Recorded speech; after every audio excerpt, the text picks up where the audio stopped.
ಕೊಟ್ಟಿದ್ರೆ ಆಗ ಮಂತ್ರವನ್ನ ಅಲ್ಲಿ ಹೆಚ್ಚು ಜಪ ಮಾಡಿದಾಗ ಅದು ಬೇಗ ಸಿದ್ಧಿಸುತ್ತೆ ಇತ್ಯಾದಿ ಇರೋದ್ರಿಂದ ಪುಣ್ಯ ಕಾರ್ಯವನ್ನು ಮಾಡೋದಕ್ಕೋಸ್ಕರ ಸಮಂತ ಪಂಚಕ ಎನ್ನುವಂತಹ ಕುರುಕ್ಷೇತ್ರಕ್ಕೆ ಹೋದರು. ಅಲ್ಲಿ ಸಮಂತ ಪಂಚಕ ಏನು ಅನ್ನೋದು ವಿಶೇಷ. ಪರಶುರಾಮ ಕ್ಷತ್ರಿಯರೇ ಇಲ್ಲದೆ ಇರೋ ಹಾಗೆ ಮಾಡ್ತೀನಿ ಭೂಮಿಯಲ್ಲಿ ಅಂತ ಪ್ರತಿಜ್ಞೆ ಮಾಡಿ 21 ಬಾರಿ ಭೂಮಿಯಲ್ಲಿ ಸುತ್ತಿ ಎಲ್ಲ ಕ್ಷತ್ರಿಯ ರಾಜರನ್ನು ಕೊಂದು ಅವರ ರಕ್ತಗಳಿಂದ ಒಂದು ಮಡುವನ್ನು ನಿರ್ಮಿಸಿದ್ದ 5 ದೊಡ್ಡ ದೊಡ್ಡ ಮಡು. ಅಷ್ಟೇ ಅಲ್ಲ, ಅಲ್ಲಿಯೇ ಪರಶುರಾಮ ಆತನಿಗೇನು ಕರ್ಮದ ಲೇಪ ಇಲ್ಲ, ಪರಮಾತ್ಮನ ಅಂಶ. ಆದರೂ ಸಾಮಾನ್ಯವಾದಂತಹ ಇನ್ನೊಬ್ಬ ವ್ಯಕ್ತಿ ಹೇಗೆ ಪಾಪವನ್ನು ಪರಿಹರಿಸಿಕೊಳ್ಳೋದಕ್ಕೋಸ್ಕರ ಯಜ್ಞ ಮಾಡ್ತಾನೋ ಹಾಗೆ ಈತನು ಸಹ ಲೋಕ ಸಂಗ್ರಹಕ್ಕಾಗಿ ಯಜ್ಞವನ್ನು ಮಾಡಿದ್ದ ಅನ್ನೋದು ಆತನಿಗೆ ಸಂಬಂಧಪಟ್ಟ ವಿಷಯ. ಹಾಗೆ ಅಂತಹ ಈ ತೀರ್ಥಯಾತ್ರೆಗೆ ಅಂದ್ರೆ ಸಮಂತ ಪಂಚಕಕ್ಕೆ ಭರತಖಂಡದ ಎಂದಲೂ ಜನರು ಬಂದಿದ್ರು. ಹಾಗೆಯೇ ಅಕ್ರೂರ, ವಸುದೇವ, ಅಗ್ರಸೇನ, ಗದಾ, ಪ್ರದ್ಯುಮ್ನ, ಸಾಂಬ ಮೊದಲಾದವರು ಸಹ ತಮ್ಮ ತಮ್ಮ ಪುಣ್ಯ ಕಾರ್ಯವನ್ನು ಮಾಡಿ ಅಲ್ಲಿ ಪಾಪವನ್ನು ಕಳೆದುಕೊಳ್ಳೋಣ ಎನ್ನುವ ಉದ್ದೇಶದಿಂದ ಬಂದಿದ್ರು. ಮತ್ತೆ ಇದರಲ್ಲಿ ಪಾರ್ವತಿಯ ರಕ್ಷಣೆಗೋಸ್ಕರ ಅನಿರುದ್ಧ ಉಳ್ಕೊಂಡಿದ್ದ. ಅನಿರುದ್ಧನ ಜೊತೆ ಸುಚಂದ್ರಾಶುಕ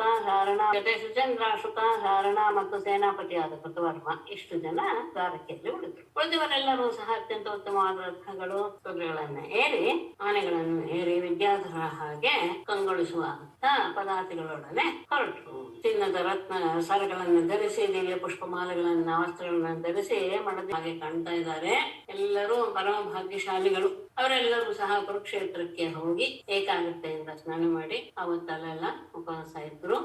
ಆದ ಮೇಲೆ ಯಾದವರು ವಸ್ತ್ರಮಾಲ ಸುವರ್ಣಭೂಷಿತಗಳಾದಂತಹ ಹಸುಗಳನ್ನ ಬ್ರಾಹ್ಮಣರಿಗೆ ದಾನ ಮಾಡಿದ್ರು.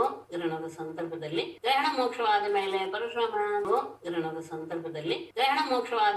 ಪರಶುರಾಮ ನಿರ್ಮಿಸಿದಂತಹ ಸಮಂತ ಪಂಚಕದ ಆ ಮಡುಗಳಲ್ಲಿ ಶಾಸ್ತ್ರೋಕ್ತವಾಗಿ ಸ್ನಾನ ಮಾಡಿ ನಮಗೆ ಕೃಷ್ಣನಲ್ಲಿ ಇರುವಂತಹ ಭಕ್ತಿ ಇನ್ನೂ ದೃಢವಾಗಿ ಇರಲಿ ಅಂತ ಮನಸ್ಸಿನಲ್ಲಿ ಸಂಕಲ್ಪ ಮಾಡಿಕೊಂಡು ಅಲ್ಲಿರುವಂತಹ ಬ್ರಾಹ್ಮಣರ ಅವರ ಭೋಜನವಾದ ಮೇಲೆ ಅವರಿಂದ ಬ್ರಾಹ್ಮಣರಿಂದ ಅನುಮತಿಯನ್ನು ಪಡೆದು ಕೃಷ್ಣ ಭಕ್ತರಾದ ಯಾದವರು ಸಹ ಭೋಜನ ಮಾಡಿದ್ರು. ದಟ್ಟವಾದ ಮರದಲ್ಲಿ ಊಟ ಆದ್ಮೇಲೆ ದಟ್ಟವಾದ ಮರದ ಕೆಳಗೆ ನೆರಳಿನಲ್ಲಿ ಮನಸ್ಸಿಗೆ ಬಂದ ರೀತಿಯಲ್ಲಿ ಆನಂದವಾಗಿ ಅಲ್ಲಿ ವಿಶ್ರಾಂತಿ ತೆಗೆದುಕೊಳ್ತಾ ಮಾತಾಡ್ತಾ ಕೂತ್ಕೊಂಡ್ರು.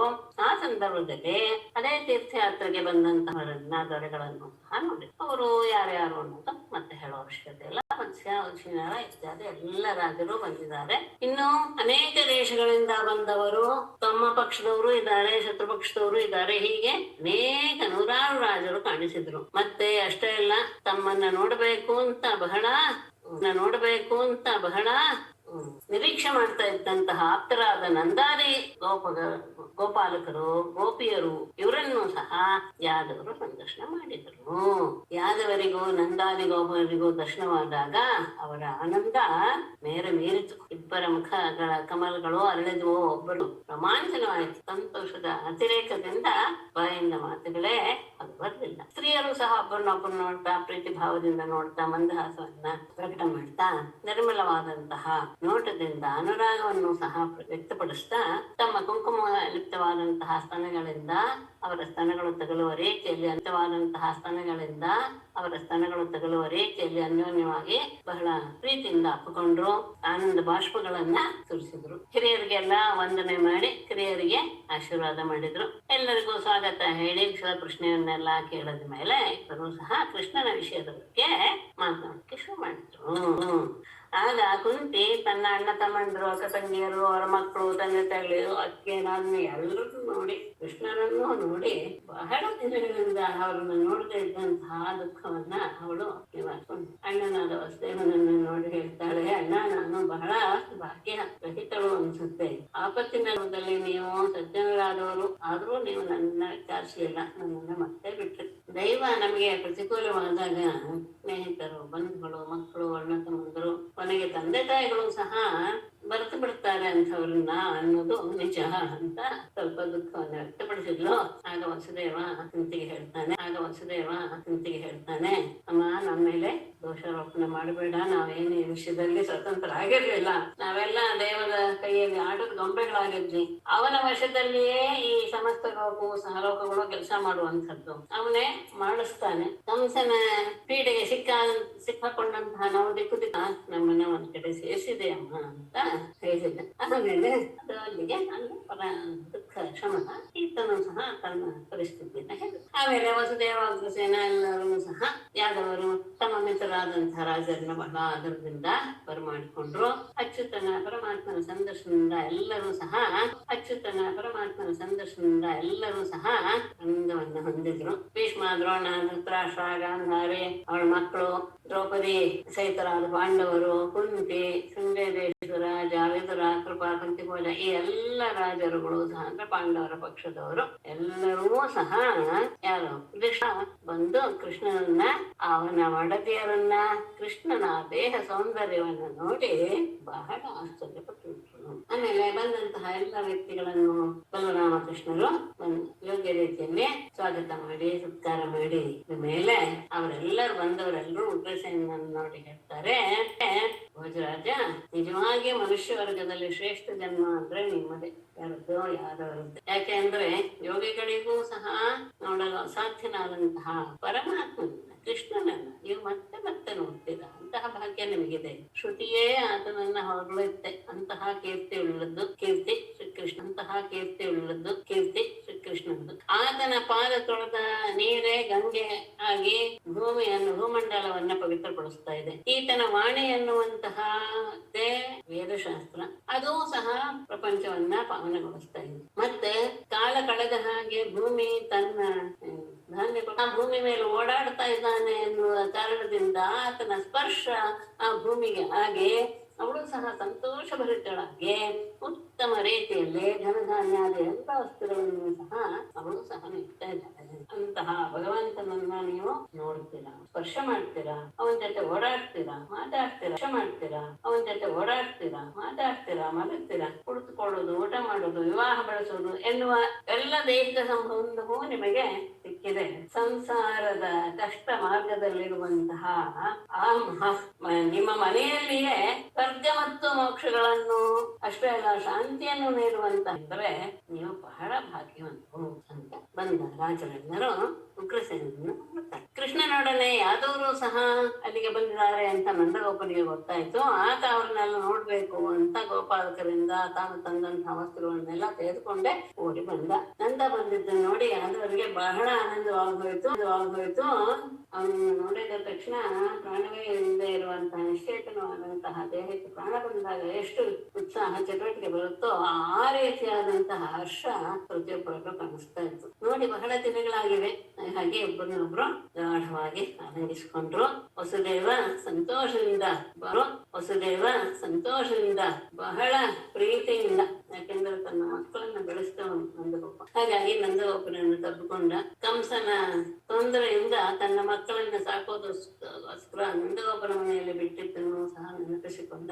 ಅಷ್ಟರಲ್ಲಿ ಕೃಷ್ಣ ಬಲರಾಮರಿಬ್ಬರು ಬಂದು ತಂದೆ ತಾಯಿಗಳು ಅಂತಲೇ ಭಾವಿಸಿದ್ರು ಅನ್ನೋದು ನೆನಪಿಟ್ಕೊಳ್ಬೇಕು. ಅವರನ್ನ ಆಲಿಂಗಿಸ್ಕೊಂಡ್ರು. ಆಮೇಲೆ ಅವರಿಗೆ ಅಭಿಮಾನ ಮಾಡಿ ಅಂತ ಸಂದರ್ಭದಲ್ಲಿ ಪ್ರೀತಿಯಿಂದ ಆನಂದದ ಕಣ್ಣೀರು ಹೊರಬಂತು. ಕಂಠ ಗದ್ಗದವಾಯ್ತು, ಮಾತು ಹೊರಟಿ. ನಂದಗೋಪ ಮತ್ತು ಪವಿತ್ರ ಅತ್ಯಂತ ಪಾವನೆಯಾದಂತಹ ಯಶೋದೆಯು ಸಹ ರಾಮಕೃಷ್ಣನನ್ನು ತಮ್ಮ ತೊಡೆ ಮೇಲೆ ಕೂರಿಸಿಕೊಂಡು ಎರಡು ತೋಳುಗಳಿಂದಲೂ ಅಪ್ಪಿಕೊಂಡಾಗ ಒಂದು ರೀತಿಯಾದಂತಹ ಮಾನಸಿಕವಾದಂತಹ ಶಾಂತಿ ಸಿಕ್ತು. ಅನೇಕ ದಿನದಿಂದ ಅವರು ಕಂಡರಿಯಲ್ಲ. ಹಾಗಾಗಿ ರೋಹಿಣಿ ಮತ್ತು ದೇವಕಿಯು ಸಹ ಆ ವ್ರಜಕ್ಕೆ ಒಡೆಯಳಾದಂತಹ ಯಶೋದೆಯನ್ನು ಅಪ್ಪಿಕೊಂಡು ಅವಳ ಸ್ನೇಹವನ್ನ ಹೇಳ್ತಾರೆ ಅವರಿಬ್ಬರು. ಯಶೋದೆ ಬಗ್ಗೆ ಯಶೋದೆ ಮತ್ತು ನಂದ ನೀವಿಬ್ಬರು ಮಾಡಿದಂತಹ ಸ್ನೇಹವನ್ನ ಯಾರು ತಾನೇ ಮರೆಯೋದಕ್ಕೆ ಸಾಧ್ಯ? ಯಾಕೆಂದ್ರೆ ನೀವು ಮಾಡಿದ ಉಪಕಾರಕ್ಕೆ ಏನೋ ಏನಾದ್ರು ಕೊಟ್ಟೋದನ್ನ ಪ್ರತಿಯೊಬ್ಬರು ತೀರಿಸಿಬಿಡೋಣ ಅಂದ್ರೆ ಸಾಧ್ಯವೇ ಇಲ್ಲ. ದೇವೇಂದ್ರನ ಐಶ್ವರ್ಯವನ್ನೇ ನಾನು ನಿಮಗೆ ಕೊಟ್ಟರೂ ಸಹ ನೀವು ಮಕ್ಕಳಿಗೆ ಕೊಟ್ಟಂತಹ ಪ್ರೀತಿಯೇ ನಾನು ನಿಮಗೆ ಕೊಟ್ಟರೂ ಸಹ ನೀವು ಮಕ್ಕಳಿಗೆ ಕೊಟ್ಟಂತಹ ಪ್ರೀತಿಗೆ ಅದು ಯಾವ ರೀತಿಯಲ್ಲಿಯೂ ಸಹ ಸರಿಸಮವಾಗುವುದಿಲ್ಲ. ತಾಯಿ ತಂದೆಗಳನ್ನ ಕಾಣದೇ ಇರುವಂತಹ ಮಕ್ಕಳನ್ನ ನೀವೇ ತಾಯಿ ತಂದೆಗಳ ಹಾಗೆ ಬೆಳೆಸಿದ್ರಿ, ಯಾವ ರೀತಿಯಲ್ಲಿಯೂ ಸಹ ಅವರಿಗೆ ಕೊರತೆ ಆಗದೇ ಇರುವ ಹಾಗೆ ಅವರನ್ನ ಬೆಳೆಸಿಬಿಟ್ರಿ. ಮತ್ತೆ ಇವರಿಗೆ ಯಾವ ಭಯವೂ ಇಲ್ಲ. ರೆಪ್ಪೆ ಹೇಗೆ ಕಣ್ಣನ್ನ ಕಾಪಾಡುತ್ತೋ ಆ ರೀತಿಯಾಗಿ ಕಾಪಾಡಿದ್ರಿ. ಇದು ಸಜ್ಜನರ ಸ್ವಭಾವವೇ ಆಗಿದೆ. ಏನು ಸಜ್ಜನರಿಗೆ ಇವರು ನಮ್ಮವರು ಇವರು ಬೇರೆಯವರು ಎನ್ನುವಂತಹ ಭಾವ ಇರೋದೇ ಇಲ್ಲ. ಅದಾದ್ಮೇಲೆ ಗೋಪಿಯರಿಗೆ ಕೃಷ್ಣನ ದರ್ಶನವಾಯಿತು. ಅವರು ಗೋವಿಂದನನ್ನ ಪರಮಾತ್ಮನ ಎಷ್ಟು ಆದರೂ ಸಹ ಸರಿಯಲ್ಲ, ಯಾಕಾಗಲೇ ಪೂರ್ಣ ಮಾಡಿದ್ನು ಕೃಷ್ಣಂತ ಅಂತ ಅವರನ್ನ ಕೈಕೊಂಡು ಅವನನ್ನ ಆಕೃತಿಯನ್ನ ಎಲ್ಲರೂ ತಮ್ಮ ಕಣ್ಣುಗಳಿಂದಲೇ ಅದನ್ನ ಆಕೃತಿಯನ್ನ ನೆಲೆಸಿಕೊಂಡು ಅದನ್ನ ಅಲ್ಲಿಯೇ ಅಲಂಘಿಸಿದರು. ಹೀಗೆ ಕೃಷ್ಣನ ಮನದಲ್ಲಿಯೇ ಅಲಂಘಿಸಿಕೊಂಡು ಶಬ್ದ ಆದರು. ಹೀಗೆ ಕೃಷ್ಣನ ಮನದಲ್ಲಿಯೇ ಅಲಂಘಿಸಿಕೊಂಡು ಶಬ್ದ ಅದ್ಭುತವಾಗಿ ಹೇಳ್ತಾರೆ. ನಿತ್ಯ ಯೋನಿಗಳಿಗೂ ದುರ್ಲಭ ತನ್ಮಯೇ ಭಾವ ಕೃಷ್ಣನೇ ತಾವನ್ನು ಭಾವವನ್ನು ಹೊಂದಿಬಿಟ್ಟು ಈ ರೀತಿಯಾದಂತಹ ಅವಸ್ಥೆಯಲ್ಲಿರುವಂತಹ ಗೋಪಿಯರನ್ನ ಪರಮಾತ್ಮ ಏಕಾಂತ ಸ್ಥಳಕ್ಕೆ ಕರೆದುಕೊಂಡು ಹೋಗಿ ಎಲ್ಲರನ್ನು ಅಲಂಘಿಸಿಕೊಂಡು ಕೃಷ್ಣ ತಾಯಿಗಳ ನಡೆಸಿಕೊಡ್ಬೇಕು, ಶಸ್ತ್ರ ಸಂಹಾರ ಮಾಡಬೇಕು ಎನ್ನುವ ಉದ್ದೇಶದಿಂದ ನಾವು ಹೋದ್ವಿ. ಆ ಕಾರ್ಯ ಬಹಳ ದೀರ್ಘ ಸಮಯವನ್ನ ತೆಗೆದುಕೊಂಡು ಬಿಡ್ತು. ಈಗಲೂ ನಮ್ಮನ್ನ ನೆನಪಿಸ್ಕೊಡ್ತಾ ಇತ್ತ. ಅಥವಾ ಇಲ್ಲ ಇವನಿಗೆ ನಾವು ಮಾಡಿದ ಸಹ ಸ್ಮರಣ ಇಲ್ಲ, ಏನು ಕೃತಜ್ಞ ಅಲ್ಲ, ಇವನು ಕೃತಜ್ಞ ಅಂತ ಏನಾದ್ರು ನನ್ನ ಬಗ್ಗೆ ನೀವು ಆ ಭಾವವನ್ನು ಹೊಂದಿದ್ದೀರಾ? ಯಾಕೆಂದ್ರೆ ಇದರಲ್ಲಿ ನನ್ನ ಎದುರೇನಿಲ್ಲ, ನನ್ನ ಅಂದ್ರೆ ಇದರಾಗಿ ವ್ಯಕ್ತಿಯಾಗಿ ಸರ್ವಶಕ್ತವಾದಂತಹ ದೈವ ಎಲ್ಲರನ್ನೂ ಸಹ ಜೀವಿಗಳನ್ನು ಒಂದ್ ಕಡೆ ಸೇರಿಸುತ್ತೆ. ಹಾಗೆ ಇನ್ನೊಂದು ಕ್ಷಣದಲ್ಲಿ ಅಗಲಿಸಿ ಹುಲ್ಲು ಹತ್ತಿ ಧೂಳುಗಳನ್ನ ಒಂದೆಡೆ ಕೂಡಿಸುತ್ತೆ, ಸ್ವಲ್ಪ ಹೊತ್ತಿಗೆ ಅತ್ತಿತ್ತ ತಳ್ಳಿಬಿಡುತ್ತೆ. ಹಾಗೆ ಸೃಷ್ಟಿಕರ್ತನು ಸಹ ಪ್ರಾಣಿಗಳನ್ನ ಸೇರಿಸ್ತಾನೆ, ಹಾಗೆ ದೂರ ಮಾಡಿ ಬಿಡ್ತಾನೆ. ಆದರೆ ಗೋಪಿಯರೇ, ನನ್ನಲ್ಲಿ ನೀವು ಯಾರೇ ಆದ್ರು ಭಕ್ತಿಯನ್ನು ಇಟ್ಟಂತಹ ಜೀವಿಗಳಿಗೆ ಮೋಕ್ಷವನ್ನ ತರಕಷ್ಟು ಸಾಮರ್ಥ್ಯ ಆ ಭಕ್ತಿಗೆ ಇದೆ. ಯಾವುದೋ ಒಂದು ಅದೃಷ್ಟದ ವಶದಿಂದ ನಿಮಗೆ ನನ್ನ ಬಗ್ಗೆ ಬಹಳ ಪ್ರೇಮ ಅನ್ನೋದು ಉದ್ಭವವಾಗಿದೆ. ಅದು ನಿಮ್ಮನ್ನ ನನ್ನಲ್ಲಿ ಸೇರಿಸೋದಕ್ಕೆ ಅದು ಕಾರಣೀಭೂತವಾಗಿದೆ. ಯಾಕೆ ಅಂದ್ರೆ ಎಲ್ಲ ಜೀವಿಗಳ ಸಮೂಹಗಳಿಗೂ ನಾನೇ ಆದಿ ನಾನೇ ಜೀವಿಗಳ ಸಮೂಹಗಳಿಗೂ ನಾನೇ ಆದಿ ನಾನೇ ಅಂತ ಅಂದ್ರೆ ಅಷ್ಟೇ ಅಲ್ಲ, ಒಳಗೆ ಇರುವವನು ನಾನೇ, ಹೊರಗೆ ಇರುವವನು ಅಂತ. ಕಣ್ಣಿಗೆ ಕಾಣುವಂತಹ ಭೌತಿಕ ಪದಾರ್ಥಗಳಾದಂತಹ ಘಟಾಪಟಾದಿಗಳು ಹೇಗೆ ಪೃಥ್ವಿ ತೇಜಸ್ಸು ವಾಯು ಆಕಾಶ ಇವುಗಳಿಂದ ನಿರ್ಮಾಣವಾಗಿರುತ್ತೋ ಅವುಗಳು ಪಂಚಭೂತಗಳೇ ಆಗಿರುತ್ತೆ. ಹಾಗೆಯೇ ಸಕಲ ಪ್ರಾಣಿಗಳೂ ಸಹ ಪಂಚಮಹಾಭೂತಗಳಲ್ಲಿ ಸೇರ್ಕೊಳ್ಳುತ್ತೆ. ಜೀವಾತ್ಮ ಭೋಕ್ತೃ ರೂಪದಿಂದ ಇದ್ದಾನೆ. ಪಂಚಭೂತಗಳು ಜೀವಾತ್ಮ ಇವೆರಡೂ ಸಹ ಅವ್ಯನಾದ ಪರಮಾತ್ಮನೂ ಆದ ನನ್ನಲ್ಲಿಯೇ ಇದೆ. ಇದನ್ನ ನೀವು ಚೆನ್ನಾಗಿ ತಿಳಿದುಕೊಳ್ಳಿ. ಅಂದ್ರೆ ಯಾವಾಗ ಜೀವ ಭೋಕ್ತೃ ಅನಿಸ್ಕೊಳ್ತಾನೆ, ಹಾಗಾಗಿ ಪಂಚಭೂತಗಳೆಲ್ಲವೂ ಸಹ ಭೋಗ್ಯವಾಗುತ್ತೆ, ಅಂದ್ರೆ ಅನುಭವಿಸುತ್ತೆ ವಿಷಯವಾಗಿ. ಜೀವನ ಭೋಕ್ತ, ಆತ ಪಂಚಭೂತಗಳಲ್ಲಿ ಸೇರೋದಿಲ್ಲ. ನಾಲ್ಕರಲ್ಲಿ ಪಂಚಭೂತಗಳಿಂದ ಇದ್ದಕ್ಕೆ ಈ ದೇಹ ನಿರ್ಮಾಣವಾದರೂ ಸಹ ಅವರಲ್ಲಿ ಇರುವಂತಹ ಜೀವ ಪಂಚಭೂತಗಳಲ್ಲಿ ಒಂದಲ್ಲ, ಅವನೇ ಪೃಥಕ್ ಆಗಿರ್ತಾನೆ. ಘಟಕ್ಕೆ ಹೇಗೆ ಮಣ್ಣು ಇದೆಯೋ ಹಾಗೆ ಇವೆಲ್ಲದಕ್ಕೂ ಸಹ ಪರಮಾತ್ಮನೇ ಮೂಲ ಕಾರಣ. ಹಾಗಾಗಿ ಎಲ್ಲದರಲ್ಲಿಯೂ ಸಹ ಪಂಚಭೂತಗಳು ಹೌದು, ಜೀವಾತ್ಮ ಎಲ್ಲದರಲ್ಲಿಯೂ ನಾನೇ ಇದ್ದೇನೆ. ನಾನ್ಯಾಕೆ? ನಾನು ಅವ್ಯಯ. ಹಾಗೆ ಹೇಳಿದಾಗ ಕೃಷ್ಣನಿಂದ ಅಧ್ಯಾತ್ಮ ವಿದ್ಯೆಯ ಉಪದೇಶವನ್ನು ಪಡೆದಂತಹ ಗೋಪಿಯರು ಅಂದ್ರೆ ನಿಮ್ಮಲ್ಲಿ ಎಲ್ಲರಲ್ಲಿಯೂ ಸಹ ನಾನು ನೆಲೆಸಿದ್ದೀನಿ ಅಂದ್ರೆ ನಿಮ್ಮನ್ನ ಬಿಟ್ಟು ಹೋಗೇ ಇಲ್ಲ, ನಾನು ಯಾವಾಗಲೂ ನಿಮ್ ಜೊತೆನೆ ಇದ್ದೀನಿ. ಈ ರೀತಿಯ ಅಧ್ಯಾತ್ಮ ವಿದ್ಯೆಯ ಉಪದೇಶವನ್ನು ಪಡೆದಂತಹ ಗೋಪಿಯರಿಗೆ ಆನಂದವಾಗೋಯಿತು. ಅವರು ಅವನೇ ಧ್ಯಾನದಲ್ಲಿಯೇ ನಿರತರಾಗಿ ಬಿಟ್ರು. ಈ ಲಿಂಗ ಶರೀರವನ್ನ ನಾಶ ಮಾಡಿಕೊಂಡು ಆ ಪರಮಾತ್ಮನನ್ನ ಸೇರಿಬಿಟ್ರು. ಅಂದ್ರೆ ಜೀವನ್ಮುಕ್ತರಾದರು. ಅಂದ್ರೆ ಲಿಂಗ ಶರೀರ ಅಂದ್ರೆ ಮುಂದಿನ ಜನ್ಮಕ್ಕೆ ಕಾರಣವಾಗುವಂತಹದ್ದು. ಆ ಲಿಂಗ ಶರೀರ ಅನ್ನೋದು ಪೂರ್ತಿ ಪೂರ್ತಿಯಾಗಿ ನಾಶವಾಗಿ ಹೋಯಿತು. ಈ ಜನ್ಮದೇ ಅವನಿಗೆ ಕೊನೆ ಅಂತಹ ಮೋಕ್ಷದ ಸ್ವರೂಪವನ್ನು ಪಡೆದು ಅಷ್ಟೇ ಇಲ್ಲ. ಆಮೇಲೆ ಅವ್ರು ಹೇಳ್ತಾರೆ, ಬ್ರಹ್ಮೇಶ್ವರನ್ ಕೇಳಿದ್ಮೇಲೆ ಗೋಪಿಯರು, ಪರಮಾತ್ಮ ಮಹಾಜ್ಞಾನಿಗಳಾದ ಯೋಗೇಶ್ವರರಿಂದ ಹೃದಯದಲ್ಲಿ ಧ್ಯಾನ ಮಾಡುವಂತಹದ್ದು ಯಾವುದು? ನಿನ್ನ ಪಾದ ಕಮಲ. ಅದಷ್ಟೇ ಅಲ್ಲ, ಇನ್ನೇನದು? ಸಂಸಾರದ ಆ ಬಾವಿಯಲ್ಲಿ ಬಿದ್ದಂಥವರನ್ನ ಮೇಲಕ್ಕೆ ಏಳಿಸೋದಕ್ಕೆ ಒಂದು ಆಧಾರ ಸ್ತಂಭ ಇತ್ತು. ಅಂತಹ ನಿನ್ನ ಆ ಪಾದ ಕಮಲವು ಸಂಸಾರಿ ಆದ ಇನ್ನು ಮುಂದೆ ನಾವು ಸಂಸಾರವನ್ನು ಪ್ರವೇಶ ಮಾಡ್ಬೇಕಲ್ಲ. ಹಾಗಾಗಿ ನಮ್ಮ ಮನಸ್ಸಿನಲ್ಲಿ ಯಾವಾಗ್ಲೂ ಸಹ ಅದು ಅಚ್ಚಳಿಯದೆ ನಮ್ಗೆ ಕಾಣಿಸ್ತಾನೆ ಇರ್ಲಿ. ಈ ಅನುಗ್ರಹವನ್ನ ಮಾಡು ಅಂದ್ರೆ ನಿನ್ನ ಧ್ಯಾನ ಅನ್ನೋದು ನಮ್ಗೆ ಒಂದು ಕ್ಷಣ ಸಹ ತಪ್ಪಬಾರದು. ಆ ರೀತಿಯಾಗಿ ನಮ್ಮನ್ನ ಅನುಗ್ರಹಿಸು ಅಂತ ಕೇಳ್ಕೊಳ್ತಾರೆ ಅನ್ನೋದಕ್ಕೆ ಆಶಯ. ಅಂದ್ರೆ ಅವರು ಅವನ ಭಾವವನ್ನು ಹೊಂದಿಬಿಟ್ಟಿದ್ದಾರೆ ನಿರಂತರವೂ ಅವನ ಧ್ಯಾನದಿಂದ. ಇವತ್ತು ಅವನು ಆಡಿದ ಮಾತಿನಿಂದ ಅವರೆಲ್ಲರಿಗೂ ಒಂದು ರೀತಿಯಾದಂತಹ ಏನು ತಮ್ಮ ನಿಜ ಸ್ವರೂಪದ ಅರಿವು ಆಗಿ ಹೋಯಿತು. ಆ ಆನಂದವನ್ನು ಅವರು ಅನುಭವ. ಶ್ರೀ ಶುಕವಾಚ.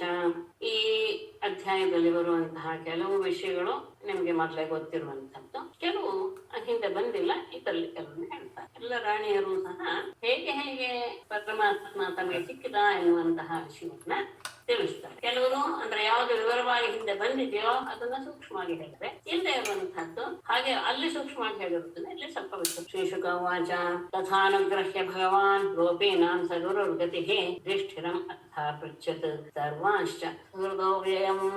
ಗುರು ಗೋಪೀನಾಂ ಗತಿ ಸಹ ಭಗವಾನ್ ತಥಾ ಅನುಗೃಹ್ಯ ಅಥ ಯುಧಿಷ್ಠಿರಂ ಸರ್ವಾನ್ ಸುಹೃದಃ ಚ ಅಪೃಚ್ಛತ್. ಗುರುಹು ಜಗತ್ತಿಗೆ ಗುರುವಾದಂತಹ ಗೋಪೀನಾಂ ಗತಿ, ಗೋಪಿಯರಿಗೆ ಅತ್ಯಂತ ಪರಮಾಶ್ರಯನಾದಂತಹ ಸಹ ಭಗವಾನ್ ಆ ಪರಮಾತ್ಮನು ಕೃಷ್ಣನು ತಥಾ ಅನುಗ್ರಹ ಹೀಗೆ ಅವರನ್ನ ಅನುಗ್ರಹಿಸಿ ಗೋಪಿಯರನ್ನೆಲ್ಲ ಅಧ್ಯಾತ್ಮ ಶಿಕ್ಷಣದಲ್ಲಿ ಅವರು ಅತ್ಯಂತ ಪ್ರಾವೀಣ್ಯವನ್ನು ಪಡೆಯುವ ಹಾಗೆ ಮಾಡಿ ಆತ್ಮ ಸ್ವರೂಪವನ್ನ ಅರಿತುಕೊಳ್ಳುವ ಹಾಗೆ ಮಾಡಿ ಅಥ ಬಳಿಕ ಯುಧಿಷ್ಠಿರನನ್ನು ಸರ್ವಾನ ಸುಹೃದ ಉಳಿದ ಎಲ್ಲ ಗೆಳೆಯರನ್ನು ಅಲ್ಲಿ ನೆರೆದಂತಹ ಎಲ್ಲ ಹಿತೈಷಿಗಳನ್ನು ಸಹ ಅವ್ಯಯ ಅಕ್ಷತ್ ಕುಶಲವನ್ನ ಕೇಳ.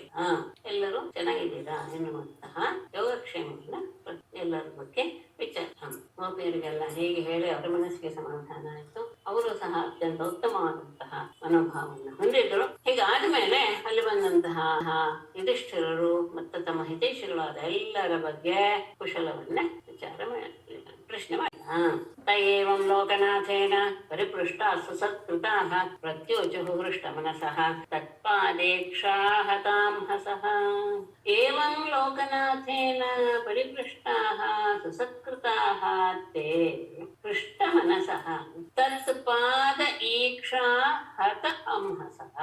ಬೇರೆ ಬೇರೆ ಪದ ಅಂದ್ರೆ ಸಮಸ್ತ ಪದ, ಅಲ್ಲಿರೋ ಪದಗಳೇನು ಅಂತ ಹೇಳ್ತಾರೆ. ಪ್ರತ್ಯೋಚುಃ ಏವಂ ಈ ರೀತಿಯಾಗಿ ಲೋಕನಾಥೇನ ಪರಮಾತ್ಮನಿಂದಲೇ ಪರಿಪೃಷ್ಟಾಹ ಪ್ರಶ್ನೆ ಕೇಳಲ್ಪಟ್ಟವರಾಗಿ ಸುಸತ್ಕೃತಾಹ ಆಧಾರಪೂರ್ವಕವಾಗಿ ತಮ್ಮನ್ನ ಸತ್ಕಾರ ಮಾಡಿದ್ದನ್ನು ನೋಡಿದಾಗ ತೇ ಅವರೆಲ್ಲರೂ ಸಹ ಕೃಷ್ಣನ ಸಹ ಆನಂದಗೊಂಡ ಮನಸ್ಸುಳ್ಳವರಾಗಿ ತತ್ಪಾದ ಈಕ್ಷಾ ಹತ ಅಂಹಸಃ ಪರಮಾತ್ಮನ ಪಾದಗಳನ್ನು ನೋಡಿದ್ದರಿಂದ ಕಳೆದುಕೊಳ್ಳಲ್ಪಟ್ಟಂತಹ ಪಾಪಗಳುಳ್ಳವರಾಗಿ ಆತನ ಪಾದ ದರ್ಶನದಿಂದಲೇ ತಮ್ಮ ಎಲ್ಲ ಪಾಪವು ಕಳ್ಕೊಂಡ್ಬಿಟ್ರು. ಅಂತಹ ಅವರು ಪ್ರತ್ಯುಜು ಪರಮಾತ್ಮನ ಕುರಿತು ಹೇಳ್ತಾರೆ. ಅವನೇ ನಮ್ಮನ್ನ ಈ ರೀತಿಯಾಗಿ ಪ್ರಶ್ನೆ ಮಾಡಿದ್ದು ಮತ್ತೆ ಸತ್ಕಾರ ಮಾಡಿದ್ದು ನೋಡಿ ಬಹಳ ಆನಂದವಾಗ್ತದಂತಹ ಎಲ್ಲರಿಗೂ ಅವರು ಆನಂದದಿಂದ ಅವನ ಪಾದವನ್ನ ದರ್ಶನ ಮಾಡ್ತಾ ತಮ್ಮ ಪಾಪಗಳನ್ನೆಲ್ಲ ಪರಿಹಾರ ಮಾಡಿಕೊಂಡು ಹೀಗೆ ಹೇಳ್ತಾರೆ. ಕುತೋ ಶಿವಂ ತಚ್ಚರಣಾಂಬುಜಾಸವಂ ಮಹನ್ ಮನಸ್ಥೋ ಮುಖನಿಸೃತಂ ಕ್ವಚಿತ್ ಪಿಬಂತ್ಯೇ ಕರ್ಣಪುಟೈರಲಂ ಪ್ರಭೋ ದೇಹಂ ಹೃತಾಂ ದೇಹಕೃತ ಅಸ್ಮೃತಿಚ್ಛಿದಂ. ಪ್ರಭು ಅಂದ್ರೆ ಚೆನ್ನಾಗಿದ್ದೀರಾ ಅಂತ ಕೇಳಿದಾಗ ಅವ್ರು ಹೇಳ್ತಾರೆ, ನಮಗೆ ಅಮ ಎನ್ನುವುದು ಬರೋದಕ್ಕೆ ಸಾಧ್ಯವೇ ಇಲ್ಲ. ಮಹನ್ಮನಸ್ತಃ ಮುಖನಿಸೃತಂ ತ್ವಚ್ಚರಣಾಂಬುಜಾಸವಂ ಕ್ವಚಿತ್ ಯೇ ಕರ್ಣಪುಟೈಃ ಅಲಂ ಪಿಬಂತಿ. ಕರ್ಣ ಕರ್ಣಪುಟೈಃ ಪಿಬಂತಿ ಅಲಂ ಕುತಃ ಅಶಿವಂ ದೇಹಾಮೃತಾಂ ದೇಹಕೃತ್ ಅಸ್ಮೃತಿಚ್ಛಿದಂ. ಜನನಿತ ಪ್ರಭೋ ಪರಮಾತ್ಮನೇ, ಮಹನ್ಮನಸ್ತಃ ಮಹಾತ್ಮರ ಮನಸ್ಸುಗಳಿಂದ ಹೊರಹೊಮ್ಮದು ಮುಖ ನಿಸೃತಂ ಅವರ ಬಾಯಿಯಿಂದ ಹೊರಬಂದಂತಹ ತ್ವತ್ ಚರಣಾಂಬುಜಾಸವಂ ನಿನ್ನ ಪಾದ ಕಮಲಗಳೆಂಬ ಆ ಮಧುವನ್ನ, ಅಂದ್ರೆ ಅವರ ಬಾಯಿಯಿಂದ ಹೊರಬರ್ತಾ ಇರುತ್ತೆ, ಅವರ ಮನಸ್ಸಿನಿಂದ ಬಾಯಿಯಿಂದ ಹೊರಬಂದಂತಹ ಅದು ಕ್ವಚಿತ್ ಒಮ್ಮೆ ಆದರೂ ಯಾರು ಕರ್ಣಪುಟೈಃ ಪಿಬಂತೆ ತಮ್ಮ ಕಿವಿಗಳೆಂಬ ಬೊಗಸೆಯಿಂದ ಪಿಬಂತೆ ಕುಡಿತಾರೋ ಅಲಂ ಅಷ್ಟೇ ಸಾಕಾಗುತ್ತೆ. ಅಶಿವಂ ಕುತಃ ಅಥವಾ ಕುತಃ ಅಶಿವಂ. ಅಮಂಗಲ ಅನ್ನೋದು ಎಲ್ಲಿಂದ ಬರಕ್ಕೆ ಸಾಧ್ಯ? ಮಹಾತ್ಮರಾದವರು ಯಾವಾಗಲೂ ಸಹ ತಮ್ಮ ಮನಸ್ಸಿನಲ್ಲಿ ನಿನ್ನ ಪಾದ ಕಮಲಗಳನ್ನು ಧ್ಯಾನ ಮಾಡ್ತಾ ಇರ್ತಾರೆ. ಅವರ ಮನಸ್ಸಿನಲ್ಲಿರುವಂತಹ ವಿಷಯ ಅವರ ಬಾಯಿಯಿಂದ ಹೊರಹೊಮ್ತಾ ಇರುತ್ತೆ.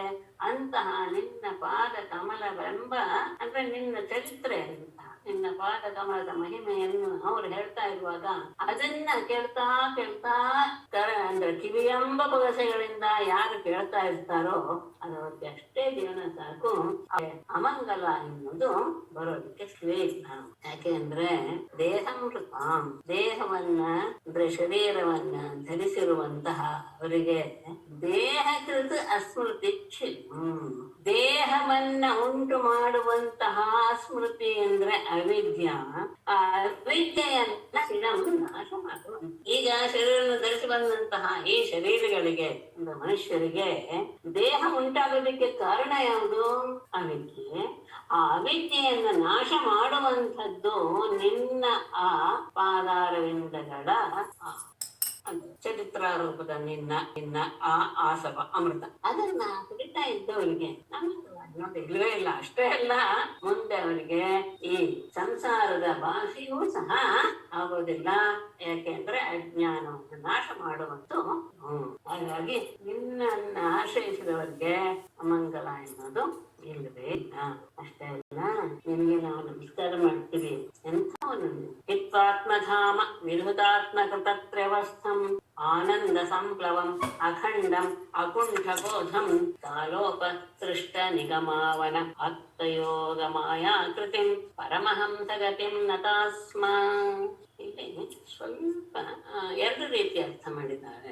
ಹಿತ್ವಾ ಎನ್ನುವುದು ಹಿತ್ವಾತ್ಮಧಾಮ ಅಂತ ಒಂದೇ ಪದ ಮಾಡಿದ್ದಾರೆ. ಹಿತ್ವಾ ಆತ್ಮಧಾಮ ಅಂತ ಅದನ್ನ ಎರಡು ಪದ ಮಾಡ್ಕೊಳ್ಬಹುದು. ಆದರೆ ಅಲ್ಲೂ ಸಹ ಶ್ರೀಧರಿಯರು ಏನ್ ಮಾಡಿದ್ದಾರೆ ಅಂದ್ರೆ ಹಿ ಅಂತ ಒಂದು, ತ್ವಾ ಅಂತ ಒಂದು ಮಾಡಿದ್ದಾರೆ. ಆತ್ಮಧಾಮ ಅಂತ ವಿಶೇಷ ಅನ್ವಯ ಹೇಳ್ತೀನಿ, ಸ್ವಲ್ಪ ಅರ್ಥ ಆಗ್ಬೋದು ಭಾವಿಸ್ತೀನಿ. ಇದರಲ್ಲಿ ನನಗೆ ಒಂದು ವಿಶೇಷವಾದ ಅರ್ಥ ಹೊಳಿತು, ಅದನ್ನು ನಾನು ಕೊನೆ. ಆತ್ಮಧಾಮ ವಿಧೂತ ಆತ್ಮಕೃತ ತ್ರವಸ್ಥಂ ಆನಂದ ಸಂಪ್ಲವಂ ಅಖಂಡಂ ಅಕುಂಠ ಬೋಧಂ. ಅನ್ವಯ ಇದಿಲ್ಲ, ಬದಲಾವಣೆ ಇಲ್ಲ, ಹೆಚ್ಚ ಮಾತ್ರ ಇದೆ, ಅದಕ್ಕೋಸ್ಕರ ಹೇಳ್ತೀನಿ. ಕಾಲೋಪಸೃಷ್ಟ ನಿಗಮಾವನೆ ಆತ್ಮಯೋಗ ಮಾಯಾಕೃತಿಂ ಪರಮಹಂಸಗತಿಂ ಗತಿಂ ಮೇಲೆ ಬರ್ಬೇಕೀಗ. ಸ್ವಾ ಅಂದ್ರೆ ತ್ವಾಂ, ಸ್ವ ಎರಡು ರೂಪ ಇದೆ ಸಂಸ್ಕೃತದಲ್ಲಿ, ಎರಡು ಒಂದೇ. ತ್ವಾ ಹೇ ನತಾಹ ಸ್ಮ ಮತ್ತೆ ಶ್ರೀಧರಿಯರು ಇನ್ನೂ ಒಂದು ಅರ್ಥವನ್ನು ಕೊಟ್ಟಿದ್ದಾರೆ, ಅದು ಒಂದು ವಿಶೇಷ. ಆತ್ಮಧಾಮ, ಆತ್ಮ ಎನ್ನುವ ಅಂದ್ರೆ ನಿನ್ನನ್ನ ನೀನು ಪ್ರಕಾಶಪಡಿಸಿಕೊಳ್ಳುವುದು ಅಂತ ಅರ್ಥ. ನಿನ್ನ ಆ ಸ್ವಯಂ ಪ್ರಕಾಶದಿಂದಲೇ ವಿಧೂತ ಆತ್ಮಕೃತ ತ್ರವಸ್ಥಂ. ವಿಧೂತ ಅಂದ್ರೆ ಪೂರ್ಣವಾಗಿ ಹೋಗಿ ಬಿಡುವಂಥದ್ದು ಯಾವುದು? ಆತ್ಮಕೃತ. ಆತ್ಮಕೃತ ಅಂದ್ರೆ ಇಲ್ಲಿ ಆತ್ಮ ಶಬ್ದಕ್ಕೆ ಬುದ್ಧಿ ಅಂತ. ನಾವು ಬುದ್ಧಿಯಲ್ಲಿ ಮಾಡಿಕೊಂಡಂತಹ ತ್ರ್ಯವಸ್ಥಂ, ಜಾಗೃತ, ಸ್ವಪ್ನ ಮತ್ತು ಸುಷುಪ್ತಿ, ಅದು ಪೂರ್ಣವಾಗಿ ಹೋಗಿ ಬಿಡುತ್ತೆ. ಯಾವುದೋ ನಿನ್ನ ಸ್ವಯಂ ಪ್ರಕಾಶವಾದ ನಿನ್ನ ಸ್ವರೂಪದಿಂದ, ಸ್ವಪ್ರಕಾಶವಾದ ನಿನ್ನ ಸ್ವರೂಪ ಎನ್ನುವುದು ನಮ್ಮ ಬುದ್ಧಿಯ ಕಾರಣದಿಂದ ಉಂಟಾಗುವ ಜಾಗೃತ್, ಸ್ವಪ್ನ, ಸುಷುಪ್ತಿಗಳ ಎಂಬ ಮೂರು ಅವಸ್ಥೆಗಳನ್ನ ದಾಟಿ ಬಿಡುವಂತಹದ್ದು, ದಾಟಿಸಿ ಬಿಡುತ್ತೆ. ಅಲ್ಲಿಗೆ ಆ ಅವಸ್ಥೆ ನಿನ್ನನ್ನ ಮುಟ್ಟೋದಿಲ್ಲ. ಇನ್ನೇನದು? ಆನಂದ ಸಂಭ್ರಮ. ಯಾವಾಗ ಈ ಮೂರು ಅವಸ್ಥೆಗಳು ಅದು ನೋಡಿ ಒಂದಕ್ಕೊಂದು ಹೆಚ್ಚೆಚ್ಚು ಏನು ಅರ್ಥಗರ್ಭಿತವಾದಂತಹ ಶಬ್ದ. ಯಾವಾಗ ನಮ್ಮ ಬುದ್ಧಿಯಿಂದ ನಾವು ಮಾಡಿಕೊಂಡಂತಹ ಜಾಗೃತ ಸ್ವಪ್ನ ಸುಷುಪ್ತಿ ಎನ್ನುವ ಅವಸ್ಥೆಯನ್ನ ನಾವು ದಾಟಿ ಬಿಡ್ತೀವೋ ಆಗ ಏನಿರುತ್ತೆ? ಆನಂದ ಸಂಪ್ಲಕಂ. ಕೇವಲ ಆನಂದ ಎನ್ನುವುದು ಮಾತ್ರ ಇರುತ್ತೆ. ಆನಂದವು ಇನ್ನೇನು? ಅಖಂಡಂ, ಅಪರಿಚ್ಛಿನ್ನವಾದದ್ದು, ಎಲ್ಲ ಕಡೆ ಇರುವುದು, ಯಾವಾಗ್ಲೂ ಇರುವುದು. ಯಾವುದು? ಅಕುಂಠ ಬೋಧಂ, ಜ್ಞಾನ. ಅಂದ್ರೆ ಯಾವಾಗ ಜಾಗೃತ ಸ್ವಪ್ನ ಸುಷುಪ್ತಿ ಅನ್ನೋದನ್ನೆಲ್ಲ ದಾಟಿ ಬಿಡ್ತೀವೋ ಆಗ ಕೇವಲ ಆನಂದ ಮಾತ್ರ ಇರುತ್ತೆ. ಅದು ಸಹ ಅಪರಿಚ್ಛಿನ್ನವಾಗುತ್ತೆ. ಅದು ಜ್ಞಾನ ರೂಪವಾಗಿದೆ. ಅಂತಹ ಇದು ನಿನ್ನ ಆತ್ಮಧಾಮ. ಆದರೆ ಹಿತ್ವ ಅಂತ ಅನ್ನೋದಕ್ಕೆ ಕಡೆಯಲ್ಲಿ ಏನ್ ಅರ್ಥ ತಗೊಂಡು ಇನ್ನು ಕೊನೆಯಲ್ಲಿ ಅದನ್ನ ನಾನು ತಗೊಳ್ತಾ ಇರೋದು. ಕೊನೆಯಲ್ಲಿ ಅದನ್ನ ಅನ್ವಯ ಮಾಡ್ತಾ ಇದ್ದೀನಿ. ಸರಿ ಸರಿ. ಕಾಲೋಪಸೃಷ್ಟ ಅಲ್ಲ, ನೀನು ಆಗಿದೆಯಾ ಅಂದ್ರೆ ಪರಬ್ರಹ್ಮ ಸ್ವರೂಪ ಅಂತ ಆಯ್ತು. ಈಗ ನಾವು ಹೇಳಿದಂತಹ ತಗೊಂಡಾಗ ನೀನ್ ಹಾಗಾದ್ರೆ ಕೃಷ್ಣನ ರೂಪದಲ್ಲಿ ಇದೆಯಲ್ಲ ಅಂದ್ರೆ ಕಾಲೋಪಸೃಷ್ಟ ನಿಗಮ ಅವನೇ. ಅದು ಏಕಾರ ಇದಾಗಿ ಸಂಜೆ ಆಗುತ್ತೆ. ಕಾಲದಿಂದ ಅಂದ್ರೆ ಗತ ಸಮಯ ಕಳೀತಾ ಇದ್ದ ಹಾಗೆ ಉಪಸೃಷ್ಟ ನಶಿಸಿ ಹೋಗುವ ಕ್ಷೀಣವಾಗುವಂತಹ ನಿಗಮ ಅಂದ್ರೆ ವೇದ. ಆ ವೇದಗಳನ್ನ ಅವನ ರಕ್ಷಣೆ ಮಾಡುವ ವಿಷಯದಲ್ಲಿ ನೀನೇನ್ ಮಾಡ್ತೀಯ? ಆತ್ತ ಯೋಗ ಮಾಯಾ ಕೃತಿ. ನೀನು ಯೋಗ ಮಾಯೆಯಿಂದ ಶರೀರವನ್ನ ನೀನು ಧರಿಸ್ತೀಯ. ಯಾಕೆಂದ್ರೆ ಕಾಲದ ಹೊಡೆತಕ್ಕೆ ಸಿಕ್ಕಿದ ತಕ್ಷಣ ಎಲ್ಲವೂ ಸಹ ಕ್ಷೀಣವಾಗೋದು ಸಹಜ. ಹಾಗೆ ವೇದಗಳು ಸಹ ಹ್ರಾಸವಾಗ್ತಾ ಇರೋದನ್ನ ಗಮನಿಸಿದಾಗ ಅದನ್ನ ರಕ್ಷಣೆ ಮಾಡುವುದಕ್ಕೋಸ್ಕರ ನೀನು ನಿನ್ನ ಯೋಗ ಮಾಯೆಯಿಂದಲೇ ಆಕಾರವನ್ನು ಧರಿಸುವಂತಹವನು ನೀನು. ಅಷ್ಟೇ ಅಲ್ಲ, ಪರಮಹಂಸರಿಗೂ ಸಹ ನೀನೊಬ್ಬನೇ ಆಶ್ರಯ. ಅಂತಹ ನಿನ್ನ ಪರಮಹಂಸ ಗತಿ ಹಿ ಇಲ್ಲಿಗೆ ಬಂತು. ನಿನ್ನನ್ನೇ ಹಿ ಎನ್ನುವ ಶಬ್ದಕ್ಕೆ ಏವ ಅಂತ ಅರ್ಥ ಮಾಡಿದ್ದಾರೆ. ಅಂತಹ ನತಾಹ ಸ್ಮ, ನಾವು ನಮಸ್ಕಾರ ಮಾಡ್ತೇವೆ. ಯದ್ಯಪಿ ನೀನು ಪರಬ್ರಹ್ಮ ಸ್ವರೂಪ, ಯಾಕೆಂದ್ರೆ ನೀನು ಸ್ವಪ್ರಕಾಶ. ನಿನ್ನ ಸ್ವಪ್ರಕಾಶ ಏನು ಅಂದ್ರೆ ಬುದ್ಧಿ ನಿಮಿತ್ತಕವಾದಂತಹ ಜಾಗೃತ ಸ್ವಪ್ನ ಸುಷುಪ್ತಿಗಳ ಅವಸ್ಥೆಗಳನ್ನ ದಾಟುವಂಥದ್ದು. ಆನಂದ ಎನ್ನುವುದೇ ಇರುವಂಥದ್ದು. ದಾಟಿದ ತಕ್ಷಣ ಆನಂದ ಮಾತ್ರ ಇರುತ್ತೆ. ಅದು ಅಪರಿಚ್ಛಿನ್ನ ಮತ್ತು ಜ್ಞಾನ ಸ್ವರೂಪ. ಹಾಗೆ ಅದನ್ನ ನೀನು ಯಾಕೆ ಬಿಟ್ಟಿದೀಯಾ? ಈಗ ಅದನ್ನ ಬಿಟ್ಟಿದೀಯಾ ಅಂದ್ರೆ ಅದನ್ನ ಬಿಟ್ಟ ಹಾಗೆ ತೋರಿಸ್ಕೊಡ್ತಾ ಇದೆಯಾ. ಯಾತಕ್ಕೋಸ್ಕರ? ಕಾಲಕ್ಕೆ ಸಿಕ್ಕಿ ಹ್ರಾಸವಾದಂತಹ ವೇದಗಳನ್ನ ರಕ್ಷಣೆ ಮಾಡುವುದು. ಯಾಕೆಂದ್ರೆ ನಿನ್ನದೇ ಅದು, ನಿನ್ನ ವಾಣಿಯ ರೂಪವಾದದ್ದು ವೇದ. ಅದನ್ನ ರಕ್ಷಣೆ ಮಾಡೋದಕ್ಕೋಸ್ಕರ ನೀನು ಯೋಗ ಮಾಯೆಯಿಂದ ಆಕೃತಿಯನ್ನು ಧರಿಸಿ ಬರ್ತೀಯ. ಮತ್ತೆ ಪರಮಹಂಸರಿಗೂ ಸಹ ಶರಣ್ಯ. ಅಂತಹ ನಿನ್ನನ್ನೇ ನಾವು ನಮಸ್ಕಾರ ಮಾಡ್ತೇವೆ ಅಂತ ಒಂದು ಅರ್ಥ. ಇಲ್ಲಿ ಇನ್ನೊಂದು ಹೇಳ್ತಾರೆ, ಪರಮಹಂಸರಿಗೂ ಸಹ ನೀನೇ ಆಧಾರ. ನಾವು ನಿಮ್ಮನ್ನ ಆಶ್ರಯಿಸಿದ್ದೇವೆ. ಆತ್ಮಧಾಮ ಹಿತ್ವ ಅಂತ ಅರ್ಥ ಮಾಡ್ತಾ ಇದ್ದಾರೆ. ಆತ್ಮ ಅಂದ್ರೆ ಏನು ಅಂದ್ರೆ ಇಲ್ಲಿ ಶರೀರ ಅಂತ ಅರ್ಥ ಮಾಡ್ಕೊಂಡ್ರೆ ಈ ಜೀವಾತ್ಮನಿಗೆ ಶರೀರ ಯಾವುದು? ಜೀವಾತ್ಮನಿಗೆ ಶರೀರ ಏನು? ಅದು ಮನೆ. ಈ ಶರೀರವೆಂಬ ಮನೆಯನ್ನ ಬಿಟ್ಟು ಅಂತ ಅರ್ಥ.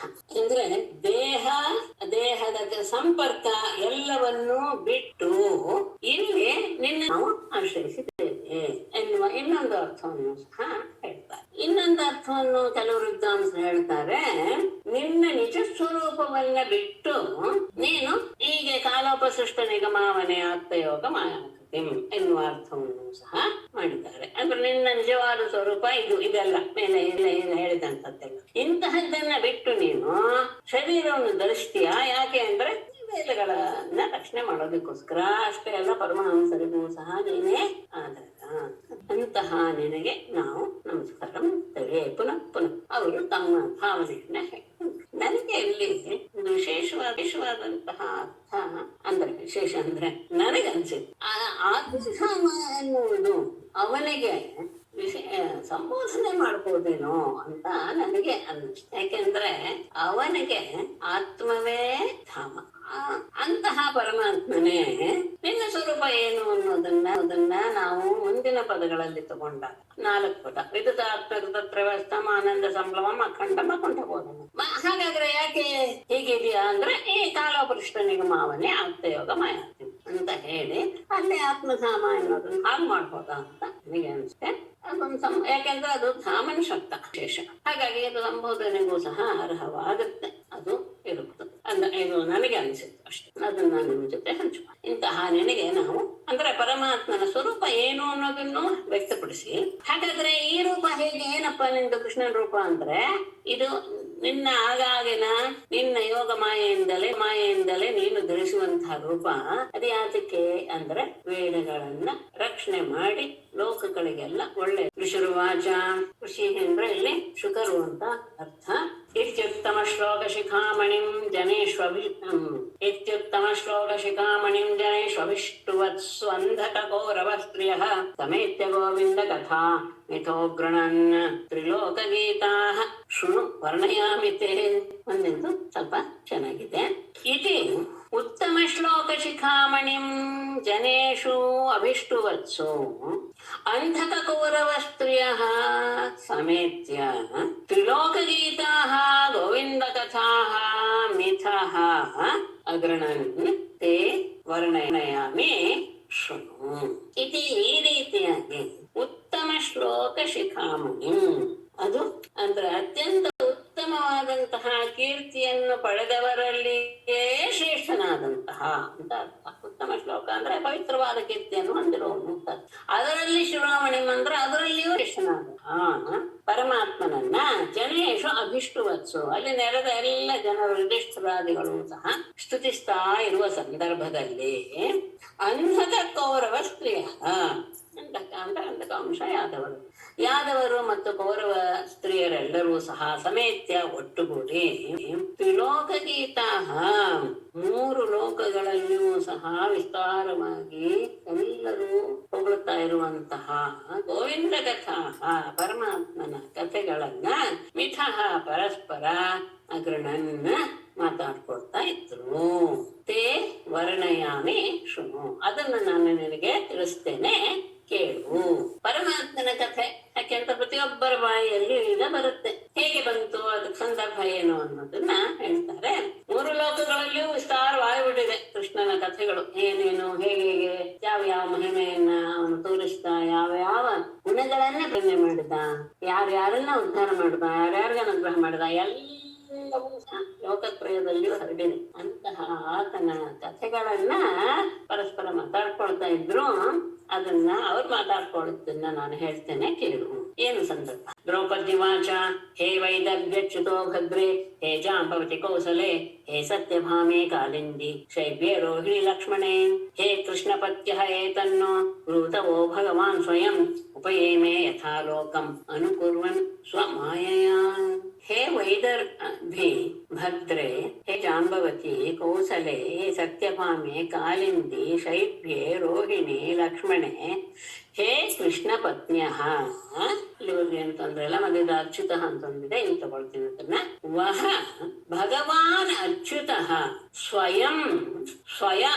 ಸ್ವಮಾಯಯ ಲೋಕಂ ಅನುಕುರ್ವನ್ ಯಥಾ ಉಪಯೇಮೆ ಏತತ್ ನಃ ಬ್ರೂತ. ಹೇ ವೈದರ್ಭಿ ಅಂದ್ರೆ ರುಕ್ಮಿಣಿ, ಭದ್ರೆ ಎಲ್ಲ ಗೊತ್ತಿದೆ ಇವರ ಹೆಸರೆಲ್ಲ, ಜಾಂಬವತಿ, ಕೌಸಲೆ, ಸತ್ಯಭಾಮೆ, ಕಾಲಿಂದಿ, ಶೈಬ್ಯೆ, ರೋಹಿಣಿ ಎನ್ನುವರು ಅಷ್ಟದ್ರಲ್ಲಿಲ್ಲ. ಆದ್ರೆ ಇವರು ಹೇಳ್ತಾರೆ 16,000 ಪತ್ನಿಯರಲ್ಲಿ ಒಬ್ಬಳು, ಅವ್ರನ್ನ ಹೆಸರ್ಕೊಂಡು ಉಳಿದವ್ರಿಗೆಲ್ಲ ಅಂತ ಅರ್ಥ ಮಾಡ್ತಾ ಇದ್ದಾರೆ. ಆಮೇಲೆ ಲಕ್ಷ್ಮಣೆ, ಆಮೇಲೆ ಹೇ ಕೃಷ್ಣ ಪತ್ಯ, ಉಳಿದ ಯಾರ್ಯಾರು ಇದ್ದೀರೋ ಕೃಷ್ಣನ ಉಳಿದ ಎಲ್ಲ ಪತ್ನಿಯರೇ. ವಹ ನಿಮಗೆ ಭಗವಾನ್ ಪರಮಾತ್ಮನಾದ ಅಚ್ಯುತನು ಸ್ವಯಂ ತಾನೇ ಸ್ವಮಾಯೆಯ ತಾನಾಗಿಯೇ ಸ್ವಮಾಯೆಯ ತನ್ನ ಮಾಯೆಯಿಂದಲೇ ಲೋಕಂ ಅನುಕುರ್ವನ್ ಲೋಕದ ರೀತಿಯನ್ನ ಅನುಸರಿಸ್ತಾ ಯಥಾ ಉಪಯೇಮೆ ಹೇಗೆ ಅವನು ನಿಮ್ಮೆಲ್ಲರನ್ನ ವಿವಾಹ ಮಾಡಿದ ಏತತ್ ನಹ ಬುದ್ಧ.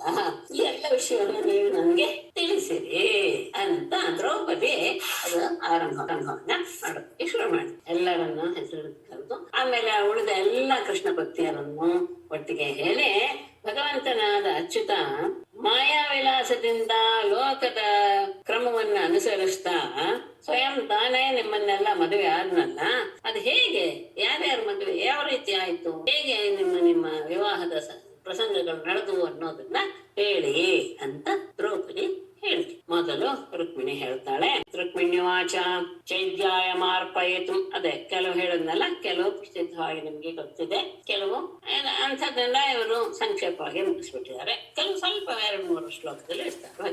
ಚೈದ್ಯಾಯ ಮಾರ್ಪಯಿತು ಉದ್ಯತ ಕಾರ್ಮಕೇಶು ರಾಜಸ್ವಜೇಯ ಭಟ ಶೇಖರಿತಾಂಘ್ರಿ ರೇಣು ನಿನ್ನೆ ಮೃಗೇಂದ್ರ ಇವ ಭಾಗಂ ಅಜಾವಯೂಥಾತ್ ತತ್ಶ್ರೀನಿಕೇತ ಚರಣೋಸ್ತು ಮಮಾರ್ಚನಾಯ. ರುಕ್ಮಿಣಿ ಲಕ್ಷ್ಮಣ ಮಾಡ್ತಾಳೆ. ಚೈತ್ಯಾಯ ಮಾ ಅರ್ಪಯಿತು ಉದ್ಯತ ಕಾರ್ಮುಕೇಶು ರಾಜಸು ರಾಜಸು ಉದ್ಯತ ಕಾರ್ಮುಕೇಶು ಅಂದ್ರೆ ಅಜೇಯ ಭಟ ಶೇಖರಿತ ಅಂಘ್ರಿ ರೇಣು ಅಜಾವಯೋಥಾತ್ ಮೃಗೇಂದ್ರ ಭಾಗಂ ಇವ ನಿನ್ನೆ ತತ್ ಶ್ರೀನಿಕೇತ ಚರಣ ಮಮ ಅರ್ಚನಾಯ ಅಸ್ತು. ಚೈತ್ಯಾಯ ಶಿಶುಪಾಲನಿಗೆ ಚೇದಿರಾಜನಾದ ಶಿಶುಪಾಲನಿಗೆ ಮಾ ಅರ್ಪಯಿತಂ ನನ್ನನ್ನ ವಿವಾಹ ಮಾಡಿಕೊಡಲು ಸಿದ್ಧರಾಗಿ ಉದ್ಯತ ಕಾರ್ಮುಕೇಶು ಎಲ್ಲ ಧನುರ್ಧಾರಿಗಳಾದಂತಹ ರಾಜರು ಎಲ್ಲ ಕಡೆ ನೆನೆದಿದ್ದಾರೆ. ಏನೇ ಆಗ್ಲಿ ಯಾರು ಬೇರೆಯವರು ಮಧ್ಯದಲ್ಲಿ ತೊಂದರೆ ಕೊಡಬಾರ್ದು, ಬೇರೆಯವರಲ್ಲ, ಕೃಷ್ಣನ ಬಗ್ಗೆನೆ ಅವ್ರಿಗೆ ಇದ್ದಿತ್ತು ಅಂತ ಹಿಂದೆ ಗೊತ್ತಾಯಿದೆ. ಅವರೆಲ್ಲರೂ ಸಹ ಜರಸಂಧಾದಿಗಳೆಲ್ಲರೂ ಸಹ ಶಿಶುಪಾಲನಿಗೆ ನನ್ನನ್ನು ಕೊಟ್ಟು ಮದುವೆ ಮಾಡ್ಬೇಕು ಅನ್ನೋ ಉದ್ದೇಶದಿಂದ ಧನುರ್ಧಾರಿಗಳಾಗಿ ಎಲ್ಲರೂ ಸಜ್ಜಾಗಿ ನಿಂತಾಗ ಅಜೇಯ ಭಟ ಶೇಖರಿ ತಾಂಗ್ರಿ ರೇಣು ಇದನ್ನ ಚೆನ್ನಾಗಿ ತಗೊಂಡಿದ್ದಾರೆ. ಅಜೇಯ ಅತ್ಯಂತ ಶೂರರಾದಂತಹ ಬುಡದವರಿಗೆ ಅವರೆಲ್ಲ ಅಜೇಯ ಅಂತಹ ಸೈನ್ಯದಿಂದ ಶೇಖರಿತ ಅಲ್ಲಿ ಕೂರಲ್ಪಟ್ಟಂತಹ ಅಂದ್ರೆ ತಲೆಯ ಮೇಲೆ ಇಡಲ್ಪಟ್ಟಂತಹ ಅಂಗ್ರಿ ರೇಣು ತನ್ನ ಪಾದದ ಧೂಳುಳ್ಳವನಕ್ಕೆ ಅಂದ್ರೆ ಎಲ್ಲರೂ ಸಹ ಧನುರ್ಧಾರಿಗಳಾಗಿ ನಿಂತಿದ್ದಾರೆ. ಆಗ ಅಲ್ಲಿರುವಂತಹ ಎಲ್ಲ ಯೋಧರ ತಲೆಗಳ ಮೇಲೆ ತನ್ನ ಕಾಲನ್ನ ಇಟ್ಟು ತನ್ನ ಕಾಲಿನ ಧೂಳನ್ನ ಅಲ್ಲಿ ಇಟ್ಟವನಾಗಿ ಪರಮಾತ್ಮ ಅಜಾವಯೋಥಾತ್ ಕುರಿಗಳ ಮಂದೆಯಿಂದ ಮೃಗೇಂದ್ರ ಸಿಂಹವು ಭಾಗಂ ತನ್ನ ಭಾಗವನ್ನ ತೆಗೆದುಕೊಂಡು ಹೋಗುವ ಇವ ರೀತಿಯಲ್ಲಿ ನಿನ್ನೆ ನನ್ನನ್ನ ಅಪಹರಿಸಿಕೊಂಡು ಬಂದ. ಯಾವುದೇ ಕಾರಣಕ್ಕೂ ಶಿಶುಪಾಲನಿಗೆ ರುಕ್ಮಿಣಿಯನ್ನು ಕೊಡಬೇಕು, ಕೃಷ್ಣ ಬಂದ್ರೆ ಅವನನ್ನ ಎದುರಿಸಕ್ಕೆ ಸಜ್ಜಾಗಿ ನಿಂತ್ಕೊಳ್ಬೇಕು ಅಂತ ಎಲ್ಲರೂ ನಿಶ್ಚಯ ಮಾಡಿಕೊಂಡು ಸಜ್ಜಾಗಿ ನಿಂತಿದ್ರು. ಆಗ ಅಚ್ಯುತ ಬಂದು ಆ ಯೋಧರ ತಲೆಗಳ ಮೇಲೆ ತನ್ನ ಕಾಲಿನ ಧೂಳನ್ನ ಅಲ್ಲಿ ಇಟ್ಟು ಅಂದ್ರೆ ಅವರೆಲ್ಲರನ್ನೂ ಸಹ ತನ್ನ ಕಾಲಿನಿಂದ ಮೆಟ್ಟಿ ಸಿಂಹ ಕುರಿಯ ಮಂದೆಯ ಮಧ್ಯದಲ್ಲಿ ನುಗ್ಗಿ ತನ್ನ ಭಾಗ ಏನಿದೆಯೋ ಅದನ್ನ ಹೇಗೆ ತೆಗೆದುಕೊಂಡು ಹೋಗಿಬಿಡುತ್ತೋ ಹಾಗೆ ನನ್ನನ್ನ ಅವರ ಮಧ್ಯದಿಂದ ಅಪಹರಿಸಿಕೊಂಡು ಹೋಗ್ಬಿಟ್ಟ. ಎಲ್ಲರೂ ನೋಡ್ತಾ ಇರುವಾಗಲೇ ಅದು ಬಹಳ ಮುಖ್ಯ. ತತ್ ಶ್ರೀನಿಕೇತ ಚರಣ ಅಂತಹ ಲಕ್ಷ್ಮಿಯಾಗಿ ವಾಸಸ್ಥಾನವಾದಂತಹ ಅವನ ಪಾದವು ಮಮ ಅರ್ಚನಾಯ ಅಸ್ತು ನನ್ನ ಪೂಜೆಗೆ ಅರ್ಹವಾಗಲಿ ಅಂದ್ರೆ ನಾನು ಅವನಿಗೆ ಯಾವಾಗಲೂ ಸಹ ಅವನ ಪಾದಕಮಲರಿಗೆ ಪೂಜೆಯನ್ನು ಸಲ್ಲಿಸುವಂತಾಗಲಿ. ಅವಳು ತನ್ನ ವಿಷಯವನ್ನ ಹೇಳಿಕೊಂಡ್ರು. ಹೀಗೆ ನನ್ನನ್ನು ಮದುವೆಯಾದ ಕೃಷ್ಣ. ಸತ್ಯಭಾಮಾ ವಾಚ ಯೋ ಮೇ ಸನಾಭಿವದ ತಪ್ತ ಹೃದಾ ತತೇನ ಲಿಪ್ತಾಭಿಶಾಪಮಪಮಾಷ್ಟೌಪಾಜಹಾರ ಜಿತ್ವರ್ಕ್ಷರಾಜಮಥ ರತ್ನಮದಾತ್ಸತೇನ ಭೀತಃ ಪಿತಾದಿಶತ ಮಾಂ ಪ್ರಭವೇಪಿ ದತ್ತಾಂ. ಸನಾಭಿವದ ತಪ್ತ ಹೃದಾ ಮೇ ತತೇನ ಲಿಪ್ತಾಭಿಶಾಪಂ ಅಪಮಾಷ್ಟುಂ ಯಃ ವೃಕ್ಷರಾಜಂ ಜಿತ್ವಾ ರತ್ನಂ ಉಪಾಜಹಾರ ಅಥ ತೇನ ಭೀತಃ ಪಿತಾ ತೇನ ಭೀತಃ ಸಹ ಪಿತಾ. ರತ್ನಮದಾತ್ ಸತೇನ ಅಂತ ಇದೆ ಗಮನಿಸಿ. ಇಲ್ಲಿ ಸಹ ತೇನ ಅಂತ 2 ಪದ. ತೇನ ಭೀತಃ ಸಹ ಪಿತಾ ಪ್ರಭವೇ ದತ್ತಾಂ ಅಪಿ ಮಾಂ ಅದಿಶತ. ಸ್ವಲ್ಪ ಗಮನ ಇಟ್ಟು ಕೇಳ್ಕೊಳ್ಳಿ. ಸನಾ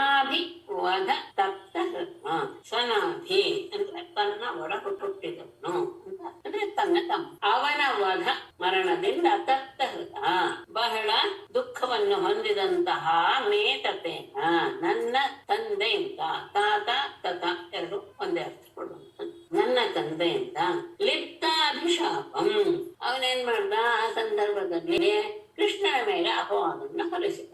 ಲಿಪ್ತಾಭಿಶಾಪಂ, ಅಪವಾದವನ್ನ ಹೊಂದಲ್ಪಟ್ಟಂತಹ ಅದನ್ನ ಅಪಮಾಷ್ಟು ಹೋಗಲಾಡಿಸಿಕೊಳ್ಳಲು ಯಹ ಯಾವ ಕೃಷ್ಣನು ವೃಕ್ಷರಾಜಂ ಕರಡಿಗಳ ರಾಜನಾದ ಜಾಂಬವಂತನನ್ನ ಜಿತ್ವ ಗೆದ್ದು ರತ್ನಂ ಆ ಸಮಂತಕ ಮಣಿಯನ್ನ ಉಪಾಜಹಾರ ತಂದು ಸತ್ಯಜಿತ್ಗೆ ಕೊಟ್ಟ, ತನ್ನ ತಂದೆಗೆ ಅದನ್ನ ಕೊಟ್ಟ. ತೇನ ಭೀತಃ, ಅಯ್ಯೋ ನಾನು ಪರಮಾತ್ಮನಿಗೆ ಈ ರೀತಿಯಾಗಿ ಅಪವಾದ ಹೊರಿಸ್ಬಿಟ್ನಲ್ಲ ಎನ್ನುವ ಕಾರಣಕ್ಕೆ ಹೆದರಿದಂತಹ ಸಹಪಿತ ನನ್ನ ತಂದೆಯು ಪ್ರಭವೇ ಪ್ರಭುವ ಕೃಷ್ಣನಿಗೆ ದತ್ತಾಮಪಿ ಇನ್ನೊಬ್ಬರಿಗೆ ನಾನು ನಿನ್ಗೆ ನನ್ನ ಮಗಳನ್ನು ಕೊಡ್ತೇನೆ ಅಂತ ಮಾತು ಕೊಟ್ಟಿದ್ರು ಸಹ ನನ್ನನ್ನ ಅರಿಷತ ಅವನಿಗೆ ಅಕ್ರೂರನಿಗೆ ಮಾತು ಕೊಟ್ಟಿದ್ದ ನನ್ನ ಮಗಳನ್ನ ನಿಮ್ಗೆ ಕೊಡ್ತೀನಿ ಅಂತ. ಅದೇ ಅವರು ಇದ್ರ ಸಂದರ್ಭದಲ್ಲಿ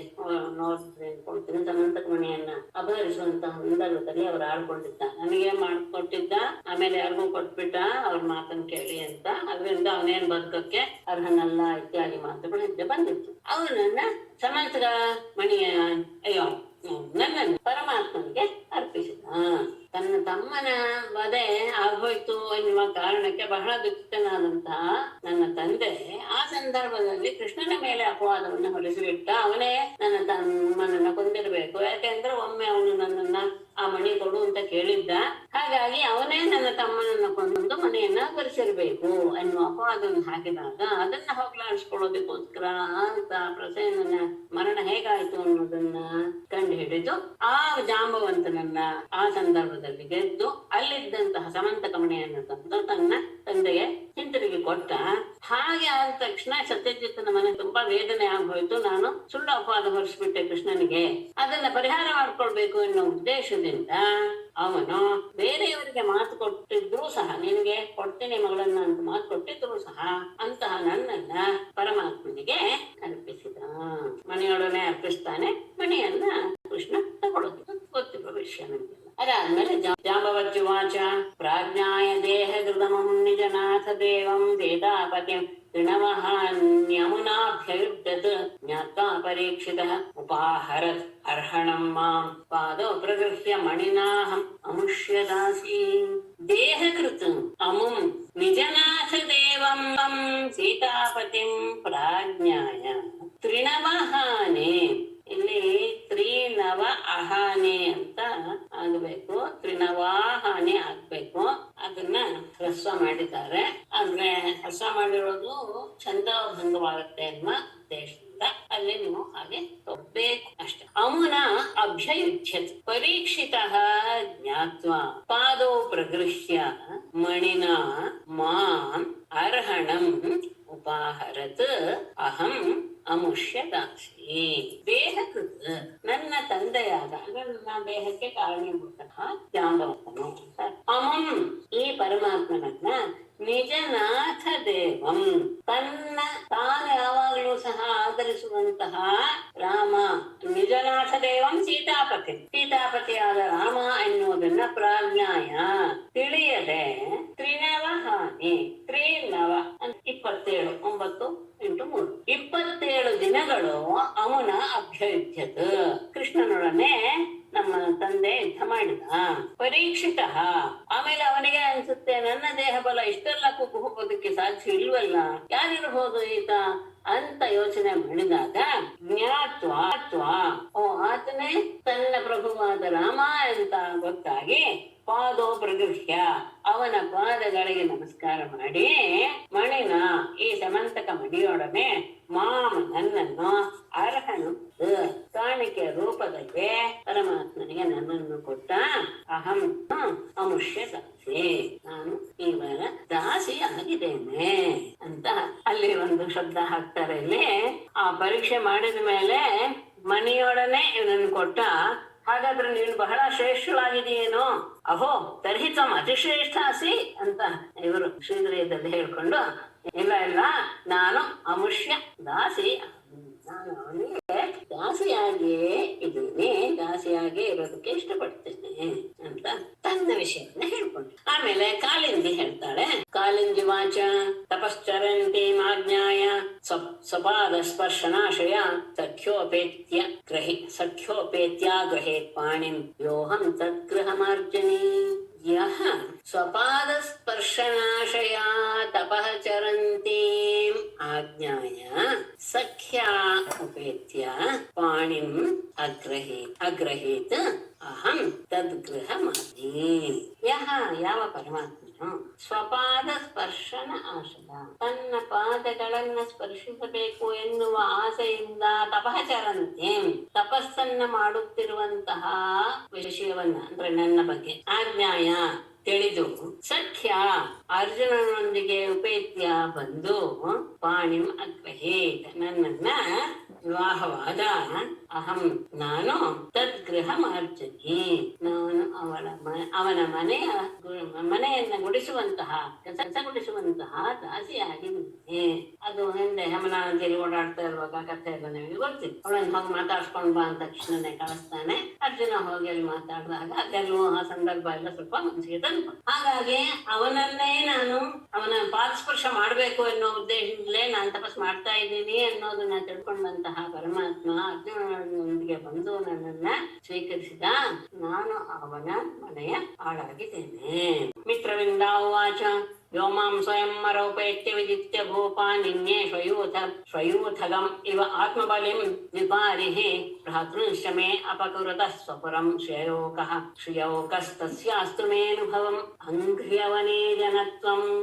ಯಃ ಮಾಂ ಸ್ವಯಂವರೇ ಉಪೇತ್ಯ ಭೂಪಾನ್ ಅಪಕುರುತಃ ಮೇ ಭ್ರಾತॄನ್ ಚ ವಿಜಿತ್ಯ ದ್ವಿಪಾರಿಃ ಶ್ವಯೂಥಗಂ ಆತ್ಮಬಲಿಂ ಇವ ನಿನ್ಯೇ ಸ್ವಪುರಂ ನಿನ್ಯೇ ಶ್ರೇಯೋಕಸ್ತಸ್ಯ ಅಂಘ್ರ್ಯವನೇ ಜನತ್ವಂ ಅನುಭವಂ ಮೇ ಅಷ್ಟು. ಸ್ವಲ್ಪ ದೂರ ಅನ್ವಯ ಎಲ್ಲ ಪದಗಳು ಸಿಕ್ತು ಅಂತ ಭಾವಿಸ್ತೇನೆ. ಅರ್ಥ ಹೇಳುವಾಗ ಸಿಗುತ್ತೆ. ಯಾವ ಪರಮಾತ್ಮನು ಮಾಂ ನನ್ನನ್ನ ಸ್ವಯಂವರೇ ಉಪೇತ್ಯ ಸ್ವಯಂವರದಲ್ಲಿ ನನ್ನನ್ನ ಭೇಟಿಯಾಗಿ ಆ ಸಂದರ್ಭದಲ್ಲಿ ಅಲ್ಲಿದ್ದಂತಹ ರಾಜರೆಲ್ಲರೂ ಸಹ ಇವನು ಸ್ವಯಂವರದಲ್ಲಿ ಇವಳು ಅವನಿಗೆ ಹಾರ ಹಾಕಿದಾಗ ಉಳಿದವರಿಗೆ ಸಹಿಸಲಿಲ್ಲ. ಅಲ್ಲಿ ಬಂದಂತಹ ಭೂಪಾನ್ ರಾಜರುಗಳನ್ನು ಅಷ್ಟೇ ಅಲ್ಲ, ಆ ರಾಜರುಗಳಿಗೆ ಸಹಾಯ ಮಾಡುವಂತಹ ನನಗೆ ಅಪಕೃತಃ ಮೇ ನನಗೆ ಅಪಕಾರ ಮಾಡುವಂತಹ ಅಂದ್ರೆ ನಾನು ನನ್ನ ಅಣ್ಣಂದಿರ ಸಹೋದರರ ಇಚ್ಛೆಯ ಹಾಗೆ ಬೇರೆಯವ್ರ ಮದುವೆ ಮಾಡ್ಕೋಬೇಕು ಅನ್ನುವಂತಹ ಬಯಕೆಯನ್ನು ಹೊಂದಿ ನನಗೆ ಅಪಕಾರ ಮಾಡ್ತಾ ಇದ್ದಂತಹ ಭ್ರಾತೃಶ್ಚ ನನ್ನ ಸಹೋದರರನ್ನೂ ಸಹ ವಿಜಿತ್ಯ ಗೆದ್ದು ದ್ವಿಪಾರಿಹೇ ಆನೆ, ಅದಕ್ಕೆ ಶತ್ರು ಅಂದ್ರೆ ಸಿಂಹ, ದ್ವಿಪಾರಿಹೇ ಸಿಂಹವು ಶ್ವಯೂಥಗಂ ನಾಯಿಗಳ ಸಮೂಹದ ಮಧ್ಯದಲ್ಲಿರುವ ಆತ್ಮಬಲಿಂ ತನ್ನ ಭಾಗವನ್ನ ಆತ್ಮಬಲಿಮಿಗ ತನ್ನ ಭಾಗವನ್ನು ಹೇಗೆ ಎತ್ಕೊಂಡು ಹೋಗುತ್ತೋ ಹಾಗೆ ಇವನು ನನ್ನನ್ನ ಎತ್ತಿಕೊಂಡು ಸ್ವಪುರಂ ನಿನ್ನೆ ತನ್ನ ಪಟ್ಟಣಕ್ಕೆ ಹಿಂತಿರುಗಿದ. ಶ್ರೇಯೋಕಸ್ತಸ್ಯ ಲಕ್ಷ್ಮೀದೇವಿಯ ವಾಸಸ್ಥಾನವಾದಂತಹ ಅವನ ಅಂಘ್ರಿ ಅವನೇ ಜನತ್ವಂ ಅವನ ಪಾದ ಕಮಲವನ್ನ ತೊಳೆದಂತಹ ನೀರು ಸಿಗುವಂತಹ ಭವಂ ಆ ಏನು ಅನುಗ್ರಹವು ಮೇ ಅದು ನನಗೆ ಸಿಗುತ್ತೆ. ನನ್ನ ಸ್ವಯಂವರವನ್ನು ಏರ್ಪಡಿಸಿದಾಗ ಅಲ್ಲಿ ಅನೇಕ ಜನರು ಬಂದಿದ್ರು. ಸ್ವಯಂವರದಲ್ಲಿ ನಾನು ಅವನನ್ನ ಸ್ಮರಿಸಿದಾಗ ಉಳಿದ ರಾಜರೆಲ್ಲರೂ ಸಹ ಕೃಷ್ಣನ ಮೇಲೆ ಆಕ್ರಮಣ ಮಾಡಿದ್ರು. ಅಷ್ಟೇ ಅಲ್ಲ, ನನ್ನ ಸಹೋದರರು ಸಹ ನನ್ನ ವಿಷಯದಲ್ಲಿ ನಾನು ಮಾಡಿದ್ದು ಒಪ್ಪದೆ ಅವರು ಸಹ ನನಗೆ ಅಪಕಾರ ಮಾಡುವ ರೀತಿಯಲ್ಲಿ ಕೃಷ್ಣನನ್ನ ಎದುರಿಸಕ್ಕೆ ಸಿದ್ಧರಾದ್ರು. ಅವರೆಲ್ಲರನ್ನೂ ಗೆದ್ದು ಸಿಂಹ ಹೇಗೆ ನಾಯಿಗಳ ಮಧ್ಯದಲ್ಲಿರುವ ತನ್ನ ಭಾಗವನ್ನ ಎಲ್ಲರೂ ನೋಡ್ತಾ ಇದ್ದಾಗಲೇ ಎತ್ಕೊಂಡು ಹೋಗ್ತೋ ಹಾಗೆ ನನ್ನನ್ನು ಕರೆದುಕೊಂಡು ಅವನು ತನ್ನ ಪಟ್ಟಣಕ್ಕೆ ಹೋದ. ಅಂತಹ ಲಕ್ಷ್ಮೀ ನಿವಾಸನಾದಂತಹ ಅವನ ಪಾದ ತೊಳೆಯುವ ಹರಿಯುವಂತಹ ಆ ನೀರಿನ ಅನುಗ್ರಹ ಎನ್ನುವುದು ಅಂದ್ರೆ ತೊಳೆದು ಅದನ್ನ ನಾನು ತಲೆ ಮೇಲೆ ಪ್ರೋಕ್ಷಿಸಿಕೊಳ್ಳುವಂತಹ ಅನುಗ್ರಹ ನನಗೆ ಯಾವಾಗ್ಲೂ ಇರಲಿ. ಸತ್ಯಾವಾಚ ನನ್ನ ಜಿತನ ಮಗಳು ಸಪ್ತೋಕ್ಷಣೋತಿ ಫಲವೀರ್ಯ ಸುತೀಕ್ಷ್ಣ ಶೃಂಗಾನ ಪಿತ್ರಾಕೃತಾನ್ ಕ್ಷಿತಿಪ ವೀರ್ಯ ಪರೀಕ್ಷಣಾಯ ತಾನ್ ವೀರ ದುರ್ಮದಹನ ಸ್ತರಸಾ ನಿಗೃಹ್ಯ ಕ್ರೀಡನ್ ಬಬಂಧಃ ಯಥಾ ಶಿಶವೋ ಅಜತೋಕಾನ್ ಕ್ಷಿತಿಪವೀರ ಪರೀಕ್ಷಣಾಯ ಪಿತ್ರಾಕೃತಾನ್ ಅತಿಬಲವೀರ್ಯ ಸುತೀಕ್ಷ್ಣ ಶೃಂಗಾನ್ ಸಪ್ತ ಉಕ್ಷಣಃ ವೀರ ದುರ್ಮದಹನಃ ತಾನ್ ತರಸಾ ನಿಗೃಹ್ಯ ಕ್ರೀಡನ್ ಶಿಶವಃ ಅಜತೋಕಾನ್ ಯಥಾ ತಥಾ ಬಬಂಧ. ಅವಳು ನನ್ನ ಜಿತನ ಮಗಳು. ಆ ತನ್ನ ಮಗಳನ್ನ ಅತ್ಯಂತ ಯೋಗ್ಯವಾದ ವರನಿಗೆ ಕೊಡಬೇಕು ಎನ್ನುವ ಉದ್ದೇಶ ಇದ್ದಿದ್ದರಿಂದ ಆತ ಬಲ ಪರಾಕ್ರಮವನ್ನ ಹೊಂದಬೇಕು ಎನ್ನುವ ಬಯಕೆಯನ್ನು ಹೊಂದಿದಂತಹ ಹಾಗಾಗಿ ಕ್ಷಿತಿಪ ವೀರೀಕ್ಷಣ ಕ್ಷಿತಿಪ ರಾಜರ ವೀರ್ಯ ಪರಾಕ್ರಮವನ್ನ ಪರೀಕ್ಷಣಾಯ ತಿಳಿಯೋದಕ್ಕೋಸ್ಕರ ಅಂದ್ರೆ ಯೋಗ್ಯವಾದಂತಹ ವ್ಯಕ್ತಿ ಆಗ್ಬೇಕು, ಪರಾಕ್ರಮಶಾಲಿ ಆಗಿರ್ಬೇಕು, ಅಂತಹ ಪರಾಕ್ರಮವನ್ನ ಪರೀಕ್ಷೆ ಮಾಡೋದಕ್ಕೋಸ್ಕರ ಪಿತ್ರಾಕೃತಾನ್ ತಂದೆಯಿಂದ ಮಾಡಲ್ಪಟ್ಟ ಅಂದ್ರೆ ತಂದೆಯಿಂದ ಆ ತರಹದ ಒಂದು 7 ಎತ್ತುಗಳನ್ನ ಆತ ಇಟ್ಟಿದ್ದ. ಎಂಥವರು ಅದು ಅತಿಬಲ ವೀರ್ಯ ಸುತೀಕ್ಷ್ಣ ಶೃಂಗಾನ್, ಅದು ಅತ್ಯಂತ ನಿರ್ದಿಶವಾದ ಪರಾಕ್ರಮವನ್ನು ಹೊಂದಿವೆ, ಹರಿತವಾದ ಕೊಂಬುಗಳಿವೆ. ಸುತೀಕ್ಷ್ಣ ಶೃಂಗಾನ್ ಚುಚ್ಚಿದ್ರೆ ಸಾಕು ತಾಯುವುದೇ ಅಂತಹ ಕೊಂಬುಗಳಿರುವಂತಹ ಸಪ್ತ ಉಕ್ಷಣ 7 ಎತ್ತುಗಳನ್ನು ವೀರ ದುರ್ಮದಹನ, ಎಂತಹ ವೀರರು ಬಂದರೂ ಸಹ ಅವರ ಅಹಂಕಾರವನ್ನ ನಾಶ ಮಾಡುವಂತಹ ತಾನ್ ಅವುಗಳನ್ನ ಅಂದ್ರೆ ಅವುಗಳ ಜೊತೆ ಬಂದು ಎಷ್ಟೋ ಜನ ಸೈಕಲ್ ನೋಡ್ಕೊಂಡಿದ್ರು, ಇದೆಲ್ಲ ಹಿಂದೆ ಬಂದಿದೆ. ಅವುಗಳನ್ನ ತರಸ ವೇಗದಿಂದ ನಿಗೃಹ್ಯ ತನ್ನ ಸ್ವಾಧೀನಕ್ಕೆ ತೆಗೆದುಕೊಂಡು ಕ್ರೀಡನ್ ಅವುಗಳ ಜೊತೆಗೆ ಆಡ್ತಾ ಶಿಶವ ಅಜಟೋಕಾನ್ಯತ ಸಣ್ಣ ಮಕ್ಕಳು ಹೇಗೆ ಕುರಿಮರಿಗಳನ್ನ ಹಿಡಿತಾರೋ ಆ ರೀತಿಯಲ್ಲಿ ಬಬಂಧ ಆ 7 ಎತ್ತುಗಳನ್ನ ಕಟ್ಟಿ ಹಾಕ. ನನ್ನ ತಂದೆ ನನ್ನ ಜಿತ ಆತ ನನ್ನ ಮದುವೆ ಬಂದಂತಹ ರಾಜರ ಬಲ ಪರೀಕ್ಷೆಗೋಸ್ಕರ 7 ಹೋರಿಗಳನ್ನ ಸಾಕಿದ್ದ. ಅವು ಅತ್ಯಂತ ಬಲ ಪರಾಕ್ರಮವನ್ನು ಹೊಂದಿವೆ ಮತ್ತು ಹರಿತವಾದ ಕೊಂಬುಗಳನ್ನು ಹೊಂದಿರುವಂಥದ್ದು. ಅಂತಹ ಹೋರಿಗಳನ್ನ ಅದು ಎಂಥದ್ದು ಆ 7 ಹೋರಿಗಳು ಎಂತಹ ವೀರರು ಬಂದ್ರು ಅಂತಹ ಅವರ ಅಹಂಕಾರವನ್ನ ನಾಶ ಮಾಡುವಂಥದ್ದು, ಅಡಗಿಸಿ ಬಿಡುವಂಥ ಅಂತಹ ಹೋರಿಗಳನ್ನ ಈತ ಒಮ್ಮೆಲೆ ಅದನ್ನ ನಿಗ್ರಹಿಸಿ ತನ್ನ ಸ್ವಾಧೀನಕ್ಕೆ ತೆಗೆದುಕೊಂಡು ಅವಳ ಜೊತೆ ಆಡ್ತಾ ಮಕ್ಕಳು ಹೇಗೆ ಕುರಿಮರಿಗಳನ್ನು ಕಟ್ತಾರೋ ಹಾಗೆ ಅವುಗಳನ್ನೆಲ್ಲ ಕಟ್ಟಿ ಹಾಕಿ ಬಿಟ್ಟ. ಅದಾದ್ಮೇಲೆ ಯೈತ್ತಂ ವೀರ ಶುಲ್ಕಾಮಾಂ ದಾಸೀಭಿಃ ಚತುರಂಗಿಣಿ ಪಥಿ ನಿರ್ಜಿತ್ಯ ರಾಜನ್ಯಾನ್ ನಿನ್ನೆ ತದ್ದಾಸ್ಯಂ ಅಸ್ತು ಮೇ. ಯಹ ಇತ್ತಂ ವೀರ ಶುಲ್ಕಾಂ ದಾಸೀಭಿಃ ಚತುರಂಗಿಣೀಂ ಮಾಂ ಪಥಿ ರಾಜನ್ಯಾನ್ ನಿರ್ಜಿತ್ಯ ನಿನ್ನೆ ತದ್ದಾಸ್ಯಂ ಮೇ ಅಸ್ತು.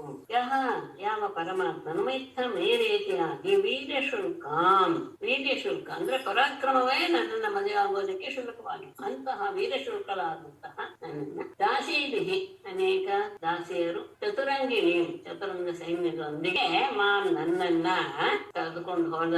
ಅಷ್ಟೇ ಅಲ್ಲ, ಪತಿ ದಾರಿಯಲ್ಲಿ ರಾಜನ್ಯಾನ್ ನಿರ್ಜಿತ್ಯ, ದಾರಿಯಲ್ಲಿ ಬಂದು ಅನೇಕ ರಾಜರು ಅಂದ್ರೆ ಕೆಲವರು ಸೋತು ಹೋಗಿ ಅವಮಾನ ಪಟ್ಟಿದ್ರಲ್ಲ ಅವರೆಲ್ಲರೂ ಸಹ ಬಂದು ಅಡ್ಡುಗಟ್ಟಿದಾಗ ಅಂತವ್ರನ್ನೆಲ್ಲ ನಿರ್ಜಿತ್ಯ ಆಗಿದ್ದು ನಿನ್ನೆ ತನ್ನ ದ್ವಾರಕೆಗೆ ಕರೆದುಕೊಂಡು ಹೋದ.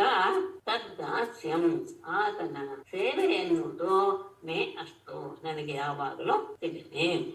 ವಿದೇಶಿಯಾದಂತಹ ನನ್ನನ್ನ ದಾಸಿಯರ ಜೊತೆಗೆ ಚತುರಂಗ ಬಳಗರ ಜೊತೆಗೆ ಕರೆದುಕೊಂಡು ಬರುವಾಗ ದಾರಿಯಲ್ಲೇ ಅಡ್ಡಗಟ್ಟಿದಂತಹ ಕ್ಷತ್ರಿಯರನ್ನೆಲ್ಲ ರಾಜರನ್ನೆಲ್ಲ ಗೆದ್ದು ಅವನು ನನ್ನನ್ನ ದ್ವಾರಕೆಗೆ ಕರೆದುಕೊಂಡು ಹೋದ. ಆತನ ದಾಸ್ಯ ನನಗೆ ನಿರಂತರವಾಗಿ. ಅದಾದ್ಮೇಲೆ ಭದ್ರ ಹೇಳ್ತಾಳೆ, ಭದ್ರೋವಾಚ ಪಿತಾ ಮೇ ಮಾತುಲೇಯಾಯ ಸ್ವಯಮಾಹೂಯ ದತ್ತವಾನ್ ಕೃಷ್ಣೇ ಕೃಷ್ಣಾಯ ತಚ್ಚಿತ್ತಾಂ ಅಕ್ಷೋಹಿಣ್ಯ ಸಖೀಜನೈಃ. ಕೃಷ್ಣೇ ಸಂಬೋಧನೆ, ದ್ರೌಪದಿಗೆ ಸಂಬೋಧನೆ. ಮೇ ಪಿತಾ ಮಾತುಲೇಯಾಯ ತಚ್ಚಿತ್ತಾಂ ಸ್ವಯಂ आहूय कृष्णाय अक्षौहिण्य सखीजनैः दत्तवान्. ಅವಳಿಗೆ ಸೋದರ ಮಾವನ ಮಗನೇ ಅವನು ಕೃಷ್ಣ. ಹಾಗಾಗಿ ಮೇ ಕೃಷ್ಣೇ ರೈದ್ರೊಳಗೆ ಮೇ ಪಿತಾ ನನ್ನ ತಂದೆಯು ಮಾತುಲೇಯಾಯ ಸೋದರ ಮಾವನ ಮಗನಾದ ಕೃಷ್ಣ ಅಂತ ಬಂದಿದೆ, ಅವನಿಗೆ ಕೊಡಕ್ಕೆ ಇಷ್ಟಪಟ್ಟ. ಯಾಕೆ ಅಂದ್ರೆ ತಚ್ಚಿತ್ತಾಂ ನಾನು ಅವನಲ್ಲಿಯೇ ನನ್ನ ಮನಸ್ಸನ್ನ ನೆಲೆಗೊಳಿಸಿಬಿಟ್ಟಿದ್ದೆ. ಇದು ಗೊತ್ತಾಗಿ ಸ್ವಯಂ ಆಹೂಯ ತಾನೇ ಕೃಷ್ಣನನ್ನ ಕರೆದು ಅಕ್ಷೋಹಿಣ್ಯ ಒಂದು ಅಕ್ಷೋಹಿಣಿ ಸೇನೆ ಮತ್ತು ಸಖಿ ಜನಕ್ಕೆ ಅನೇಕ ಜನ ಸಖಿ ಜನರೊಡನೆ ಕೃಷ್ಣಾಯ ಕೃಷ್ಣನಿಗೆ ನನ್ನನ್ನ ದತ್ತವಾನ್ ಕೊಟ್ಟ. ಕೃಷ್ಣನ ಮೊದಲೇ ಹೇಳಿದ್ರೆ ಅಲ್ಲಿ ನೆನ್ಪಿಕೊಳ್ಳಿ. ಸ್ವಯಂ ಆಹೂಯ ಕೃಷ್ಣಾಯ ಅಕ್ಷೋಹಿಣ್ಯ ಸಖಿ ಜನೈ ದತ್ತವಾನ್. ನನ್ನ ಸೋದರ ಮಾವನ ಮಗನ ಬಗ್ಗೆನೆ ನಾನು ಅತ್ಯಂತ ಪ್ರೀತಿಯನ್ನು ಹೊಂದಿರೋದು ವಿಷಯ ನನ್ನ ತಂದೆಗೆ ಗೊತ್ತಾದ್ರಿಂದ ಆತ ತಾನೇ ಕೃಷ್ಣನನ್ನ ಕರೆದು ನನ್ನನ್ನು ಅವನಿಗೆ ಕೊಟ್ಟ. ಅಸ್ಯ ಮೇ ಪಾದ ಸಂಸ್ಪರ್ಶಃ ಭವೇತ್ ಜನ್ಮನಿ ಜನ್ಮನಿ ಕರ್ಮಭಿಃ ಭ್ರಾಮ್ಯಮಾಣಾಯಾಃ ಯೇನ ತಚ್ಛ್ರೇಯ ಆತ್ಮನಃ.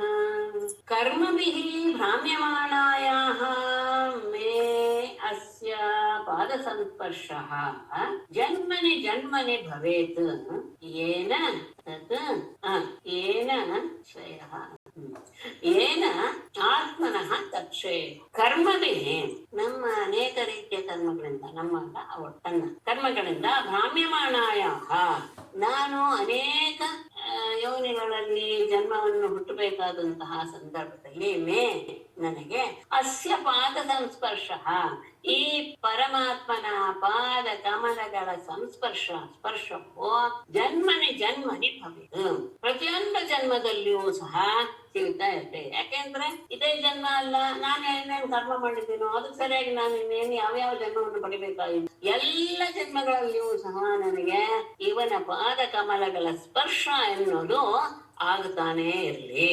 ಯಾಕೆ ಏನ ಯಾವ ಆತನ ಪಾದ ಸ್ಪರ್ಶದಿಂದ ಆತ್ಮನಿಗೆ ತತ್ಶ್ರೇಯ ಅಂದರೆ ಮೋಕ್ಷ ರೂಪವಾದಂತಹ ಶ್ರೇಯಸ್ಸು ಎನ್ನುವುದು ಉಂಟಾಗುತ್ತೋ ಅಥವಾ ಅದೇ ನಿಜವಾಗಿ ಶ್ರೇಯಸ್ಸು ಅದು ಬೇಕಾಗುತ್ತೆ. ಯಾವ ಅವನ ಪಾದ ಸ್ಪರ್ಶ ಅನ್ನೋದಿದೆಯಲ್ಲ ಅದು ಜೀವಾತ್ಮನಿಗೆ ತತ್ಶ್ರೇಯ ಆತನಿಗೆ ಎಲ್ಲ ರೀತಿಯ ಶ್ರೇಯಸ್ಸನ್ನು ಉಂಟು ಮಾಡುವಂಥದ್ದು. ಹಾಗಾಗಿ ನಾನು ಯಾವುದೇ ಜನ್ಮದಲ್ಲಿ ಹುಟ್ಟಿದ್ರು, ಯಾವುದೇ ಯೋನಿಗಳಲ್ಲಿ ಹುಟ್ಟಿದರೂ ಸಹ ಪ್ರತಿಯೊಂದು ಜನ್ಮದಲ್ಲಿಯೂ ಸಹ ಪರಮಾತ್ಮನ ಪಾದ ಸಂಸ್ಪರ್ಶ ಆಗ್ತಾನೆ ಇರಲಿ. ಅವನ ಪಾದ ಸಂಸ್ಪರ್ಶ ಮುಕ್ತಿಗೆ ಕಾರಣ. ಲಕ್ಷ್ಮಣೋವಾಚ ಲಕ್ಷ್ಮಣವನ್ನು ಮಮಾಪಿ ರಾಜ್ಞಚ್ಯುತ ಜನ್ಮ ಕರ್ಮ ಶ್ರುತ್ವಾ ಮುಹುರ್ನಾರದ ಗೀತಮಾಸಃ ಚಿತ್ತಂ ಮುಕುಂದೇ ಕಿಲ ಪದ್ಮಹಸ್ತಯಾವೃತಃ ಸಂಮೃಶ್ಯ ಇಹಾಯ ಲೋಕಪಾನ. ರಾಜ್ಞಿ ನಾರದ ಗೀತಂ ಅಚ್ಯುತ ಜನ್ಮ ಕರ್ಮ ಶ್ರುತ್ವಾ ಪದ್ಮಹಸ್ತಯ ಸುಸಂಮೃಶ್ಯ ಲೋಕಪಾನ್ ವಿಹಾಯ ವೃತಃ ಮಮಾಪಿ ಚಿತ್ತಂ ಮುಕುಂದೇ ಕಿಲ ಆಸಃ. ಯಾಕೆ ಪರಮಾತ್ಮನಲ್ಲಿ ನನ್ನ ಮನಸ್ಸು ನೆಲೆಗೊಂಡ್ರೆ ರಾಣಿಯಾದ ದ್ರೌಪದಿಯೇ ಮತ್ತೆ ಅಂತ ನಾರದರು ಅವ್ರ ಮನೆಗೆ ತುಂಬಾ ಬರ್ತಾ ಇದ್ರು. ನಾರದ ಗೀತಂ ನಾರದರಿಂದ ಹೇಳಲ್ಪಟ್ಟಂತಹ ಯಾವುದು ಅಚ್ಯುತ ಜನ್ಮ ಕರ್ಮ ಪರಮಾತ್ಮನ ಅವನು ಯಾವ ಜನ್ಮವನ್ನು ಪಡೆದ ಅವನೇನೇನು ಚರಿತ್ರೆಗಳನ್ನ ನಡೆದ ಈ ಎಲ್ಲ ವಿಷಯಗಳನ್ನು ಸಹ ಹಾಡ್ತಾ ಇರೋದನ್ನ ಶ್ರುತ್ವಾ ನಾನು ಕೇಳಿ ಅಷ್ಟೇ ಅಲ್ಲ ಇದ್ರ ಮಧ್ಯದಲ್ಲೇ ಇನ್ನೂ ಒಂದು ವಿಷಯ ಕೇಳ್ಕೊಂಡೆ. ಏನು? ಪದ್ಮಹಸ್ತಯ ಕೈಯಲ್ಲಿ ಕಮಲವನ್ನು ಹಿಡಿದಂತಹ ಲಕ್ಷ್ಮಿಯಿಂದ ಯಾವಾಗ ಸಮುದ್ರ ಮಥನ ಸಂದರ್ಭದಲ್ಲಿ ಅವಳು ಆವಿರ್ಭಾವಳಾದಳಲ್ಲ, ಆ ಸಂದರ್ಭದಲ್ಲಿ ಅವಳು ಕೈಯಲ್ಲಿ ಕಮಲವನ್ನು ಹಿಡಿದುಕೊಂಡೇ ಬಂದಂತಹ ಅವಳು ಸುಸಮೃಶ್ಯ ಎಲ್ಲ ರೀತಿಯಾಗಿಯೂ ಸಹ ವಿಚಾರ ಮಾಡಿ, ಅಂದ್ರೆ ಅಲ್ಲಿರ ನೆರೆದಿರುವಂತಹ ಎಲ್ಲರೂ ಸಹ ನನಗೆ ಅರ್ಹರೇ ಅಂತ ಎಲ್ಲರನ್ನೂ ಒಮ್ಮೆ ನೋಡಿ ವಿಚಾರ ಮಾಡಿ, ಲೋಕಪಾಲ ವಿಹಾಯ ಎಲ್ಲ ದಿಕ್ಪಾಲಕರನ್ನೆಲ್ಲರನ್ನೂ ಸಹ ದೇವೇಂದ್ರಾದಿ ಲೋಕಪಾಲಕರನ್ನೂ ಸಹ ಬಿಟ್ಟು ಕೃತಃ ಕೃಷ್ಣನನ್ನು ವರಿಸಿದ್ಲು.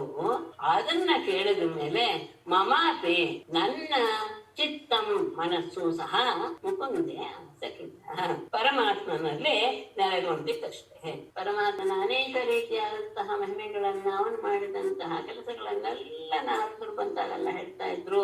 ಅಷ್ಟೇ ಅಲ್ಲ, ಲಕ್ಷ್ಮಿಯೂ ಸಹ ಸಮುದ್ರ ಮಧ್ಯದಿಂದ ಆವಿರ್ಭಾವಳಾಗಿ ತಾನು ಯಾರನ್ನ ವರಿಸಬೇಕು ಅಂತ ವಿಚಾರ ಮಾಡಿದಾಗ ಉಳಿದವರು ಯಾರೂ ಸಹ ಸರಿಯಲ್ಲ ಎನ್ನುವ ವಿಚಾರವನ್ನ ಅವಳು ಚೆನ್ನಾಗಿ ಮಾಡಿದ್ರು. ಸುಸಮೃಶ್ಯ ಅದನ್ನ ಮತ್ತೆ ನೆನಪಿಸ್ಕೊಳ್ಳಿ, ಅವಳು ಯಾರು ಪ್ರತಿಯೊಬ್ಬರ ಬಗ್ಗೆ ಹೇಗೆ ಯೋಚನೆ ಮಾಡಿದ್ರು ಅನ್ನೋದನ್ನ ಮಾಡಿ ಎಂತೆಂತಹ ದಿಕ್ಪಾಲಕರನ್ನ ಇಂದ್ರಾದಿ ದೇವತೆಗಳನ್ನೆಲ್ಲ ಬಿಟ್ಟು ಪರಮಾತ್ಮನನ್ನ ವರಿಸಿದ್ಲು.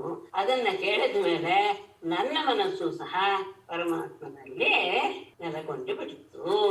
ಈ ವಿಷಯವನ್ನ ಅರಿತಂತಹ ನನ್ನ ತಂದೆ ಜ್ಞಾತ್ವಾ ಮಮ ಮತಂ ಸಾಧ್ಯ ಪಿತಾ ಧೃತವತ್ಸಲಃ ಬೃಹತ್ಸೇನ ಇತಿ ಖ್ಯಾತಃ ತತ್ರೋಪಾಯಂ ಅಚೀಕರತ್.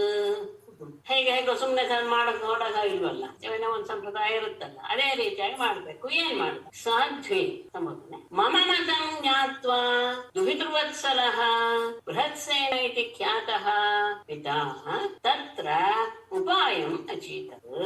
ಸಾಧ್ವಿ ಉಪದಿಯೇ ಮಮ ಮತಂ ನನ್ನ ಅಭಿಪ್ರಾಯವನ್ನು ಜ್ಞಾತ್ವ ತಿಳಿದ ದುಹಿತೃವತ್ಸಲಃ ಮಗಳ ಮೇಲಿನ ಅತ್ಯಂತ ವಾತ್ಸಲ್ಯದಿಂದ ಕೂಡಿದ ಅವನು ಬೃಹತ್ಸೇನ ಇತಿ ಖ್ಯಾತಃ ಬೃಹತ್ಸೇನ ಎನ್ನುವ ಹೆಸರಿನಿಂದ ಪ್ರಸಿದ್ಧನಾದ ನನ್ನ ತಂದೆ ಪಿತಾ ನನ್ನದೆಯೋ ತತ್ರ ಆ ವಿಷಯಕ್ಕೆ ಉಪಾಯಂ ಅಚೀಕರತ್ ಒಂದು ಉಪಾಯವನ್ನ ಮಾಡಿದ. ಅಂದ್ರೆ ಕೃಷ್ಣನನ್ನೇ ಮದುವೆ ಆಗ್ಬೇಕು ಅಂತ ನನ್ನ ಮನಸ್ಸಲ್ಲಿ ಬಂದ ತಕ್ಷಣ ಕೃಷ್ಣನನ್ನ ಹೇಗೆ ಇವಳು ಮದುವೆ ಆಗಕ್ಕೆ ಸಾಧ್ಯ ಎನ್ನುವುದರ ಬಗ್ಗೆ ಸರಿಯಾದ ಯೋಚನೆ ಮಾಡಿ ಒಂದು ಉಪಾಯವನ್ನ, ಅಂದ್ರೆ ಉಳಿದವರು ಯಾರಿಗೂ ಸಹ ಅದನ್ನ ಸಾಧಿಸೋದಕ್ಕೆ ಆಗಬಾರದು ಅಂತಹ ಉಪಾಯವನ್ನು ಮಾಡಿದ.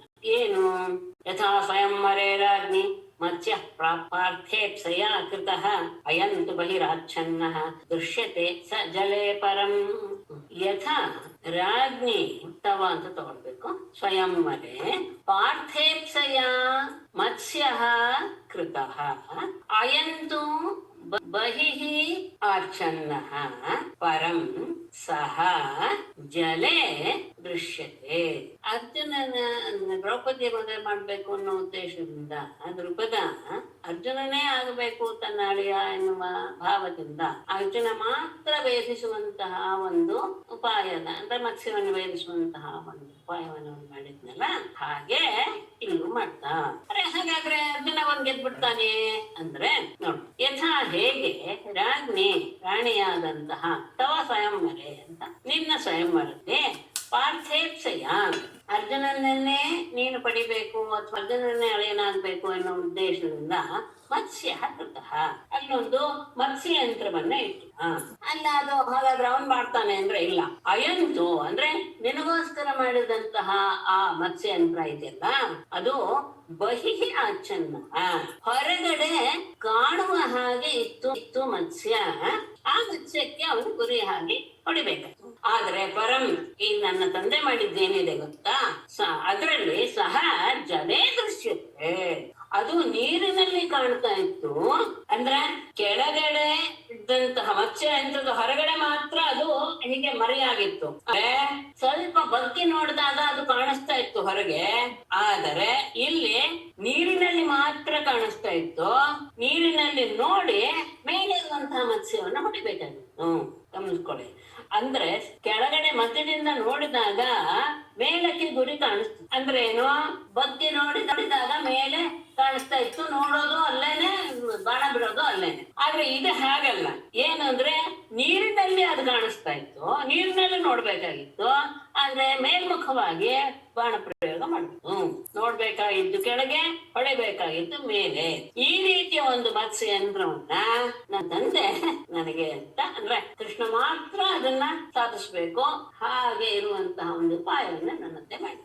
ಶುತ್ವೈತತ್ ಸರ್ವತೋ ಭೂಪಾಃ ಆಯಯುಃ ಮತ್ಪಿತುಃ ಪುರಂ ಸರ್ವಾಸ್ತ್ರ ಶಸ್ತ್ರ ತತ್ವಜ್ಞಾಃ ಸೋಪಾಧ್ಯಾಯಾಃ ಸಹಸ್ರಶಃ. ಏತತ್ ಶ್ರುತ್ವಾ ಸರ್ವತಃ ಸರ್ವಾಸ್ತ್ರ ಶಸ್ತ್ರ ತತ್ವಜ್ಞಾಃ ಭೂಪಾಃ ಸೋಪಾಧ್ಯಾಯಾಃ ಸಹಸ್ರಶಃ ಮತ್ಪಿತುಃ ಪುರಂ ಆಯಯುಃ.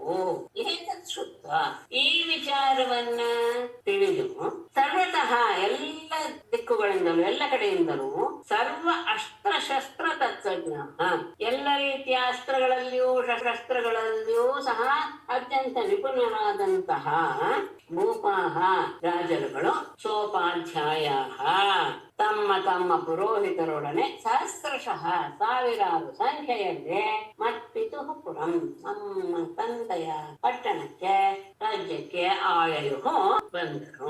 ಈ ಸ್ವಯಂವರದ ವಾರ್ತೆಯನ್ನು ಕೇಳಿ ಅಸ್ತ್ರಶಸ್ತ್ರಗಳಲ್ಲಿ ನಿಪುಣರಾದಂತಹ ಸಾವಿರಾರು ಭೂಪಾಲರು ತಮ್ಮ ತಮ್ಮ ಪುರೋಹಿತರೊಡನೆ ನನ್ನ ತಂದೆಯ ರಾಜಧಾನಿಗೆ ಆಗಮಿಸಿದರು.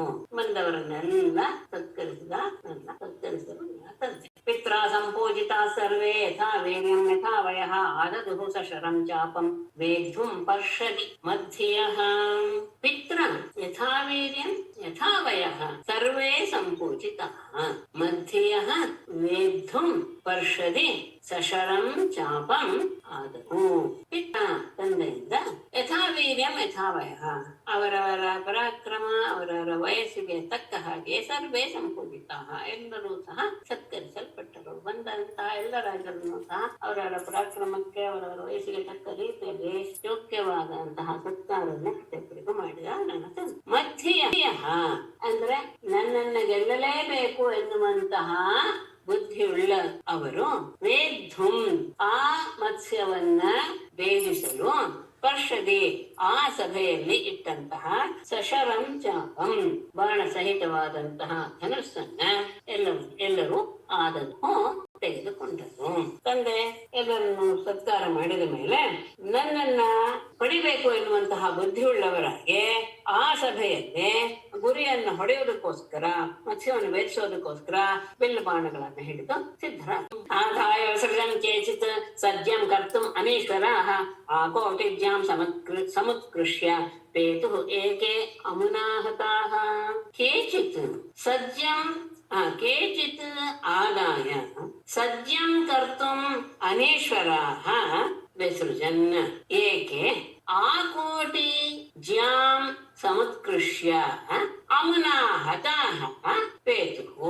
ಕೇಚಿತ್ ಕೆಲವರು ಆದಾಯ ಆ ಧನಸ್ಸನ್ನ ತೆಗೆದುಕೊಂಡು ಸಜ್ಜಂ ಅದನ್ನ ಹೆದೆಗೆ ಏರಿಸಬೇಕು, ಬಾಣವನ್ನ ಅದಕ್ಕೆ ಸೇರಿಸ್ಬೇಕು. ಅದಕ್ಕೆ ಕರ್ತುಂ ಅದನ್ನು ಸೇರಿಸಲು ಅನೀಶ್ವರಾಃ ಅಸಮರ್ಥರಾಗಿ ವಿಸರ್ಜನ ಬಿಟ್ಟು ಆ ಧನಸ್ಸನ್ನ ಇದನ್ನ ಸೇರಿಸಿ ಎಳಿಬೇಕಲ್ಲ, ಆ ಸಂದರ್ಭದಲ್ಲಿ ಅದನ್ನ ಹೆದೆ ಏರಿಸಕ್ಕೆ ಸಾಧ್ಯವಾಗದೆ ಕೆಲವರು ಅದನ್ನ ಅಲ್ಲಿಗೆ ಬಿಟ್ಬಿಟ್ರು. ಏಕೆ ಇನ್ನು ಕೆಲವರು ಆ ಕೋಟೆ ತುದಿಯವರೆಗೂ ಜ್ಯಾಮ್ ಆ ಬಿಲ್ಲಿನ ಹಗ್ಗವನ್ನ ಸಮತ್ಕೃಷ್ಯ ಎಳೆದು ಅಮುನ ಆ ಧನುಸ್ಸಿನಿಂದಲೇ ಹತಾಹ ಹೊಡೆಯಲ್ಪಟ್ಟವರಿಗೆ ಪೇತುಹು ಕೆಳಗೆ ಬಿದ್ದರು. ಯಾಕೆಂದ್ರೆ ಬಿಲ್ಲಿ ಹೀಗೆ ಎಳಿಬೇಕನ್ನ ಎಳೆಯುವಾಗ ತುಂಬಾ ಸಾಮರ್ಥ್ಯ ಬೇಕಾಗುತ್ತೆ, ಅದು ಅಂತವರಿಗೆ ಸತ್ಯ. ಕೆಲವರು ಧನಸ್ಸಿಗೆ ಹೆದೆ ಏರಿಸೋದಕ್ಕೆ ಕೈಲಾಗದೆ ಅದು ಹೇಳ್ಬಿಟ್ಟು, ಕೆಲವರು ಆ ಹೆದೆಯನ್ನ ಧನಸ್ಸಿನ ತುದಿಯವರೆಗೆ ಜಗ್ಗಿದ್ರು ಎಳೆದ್ರು. ಆದರೆ ಅದು ಎಷ್ಟು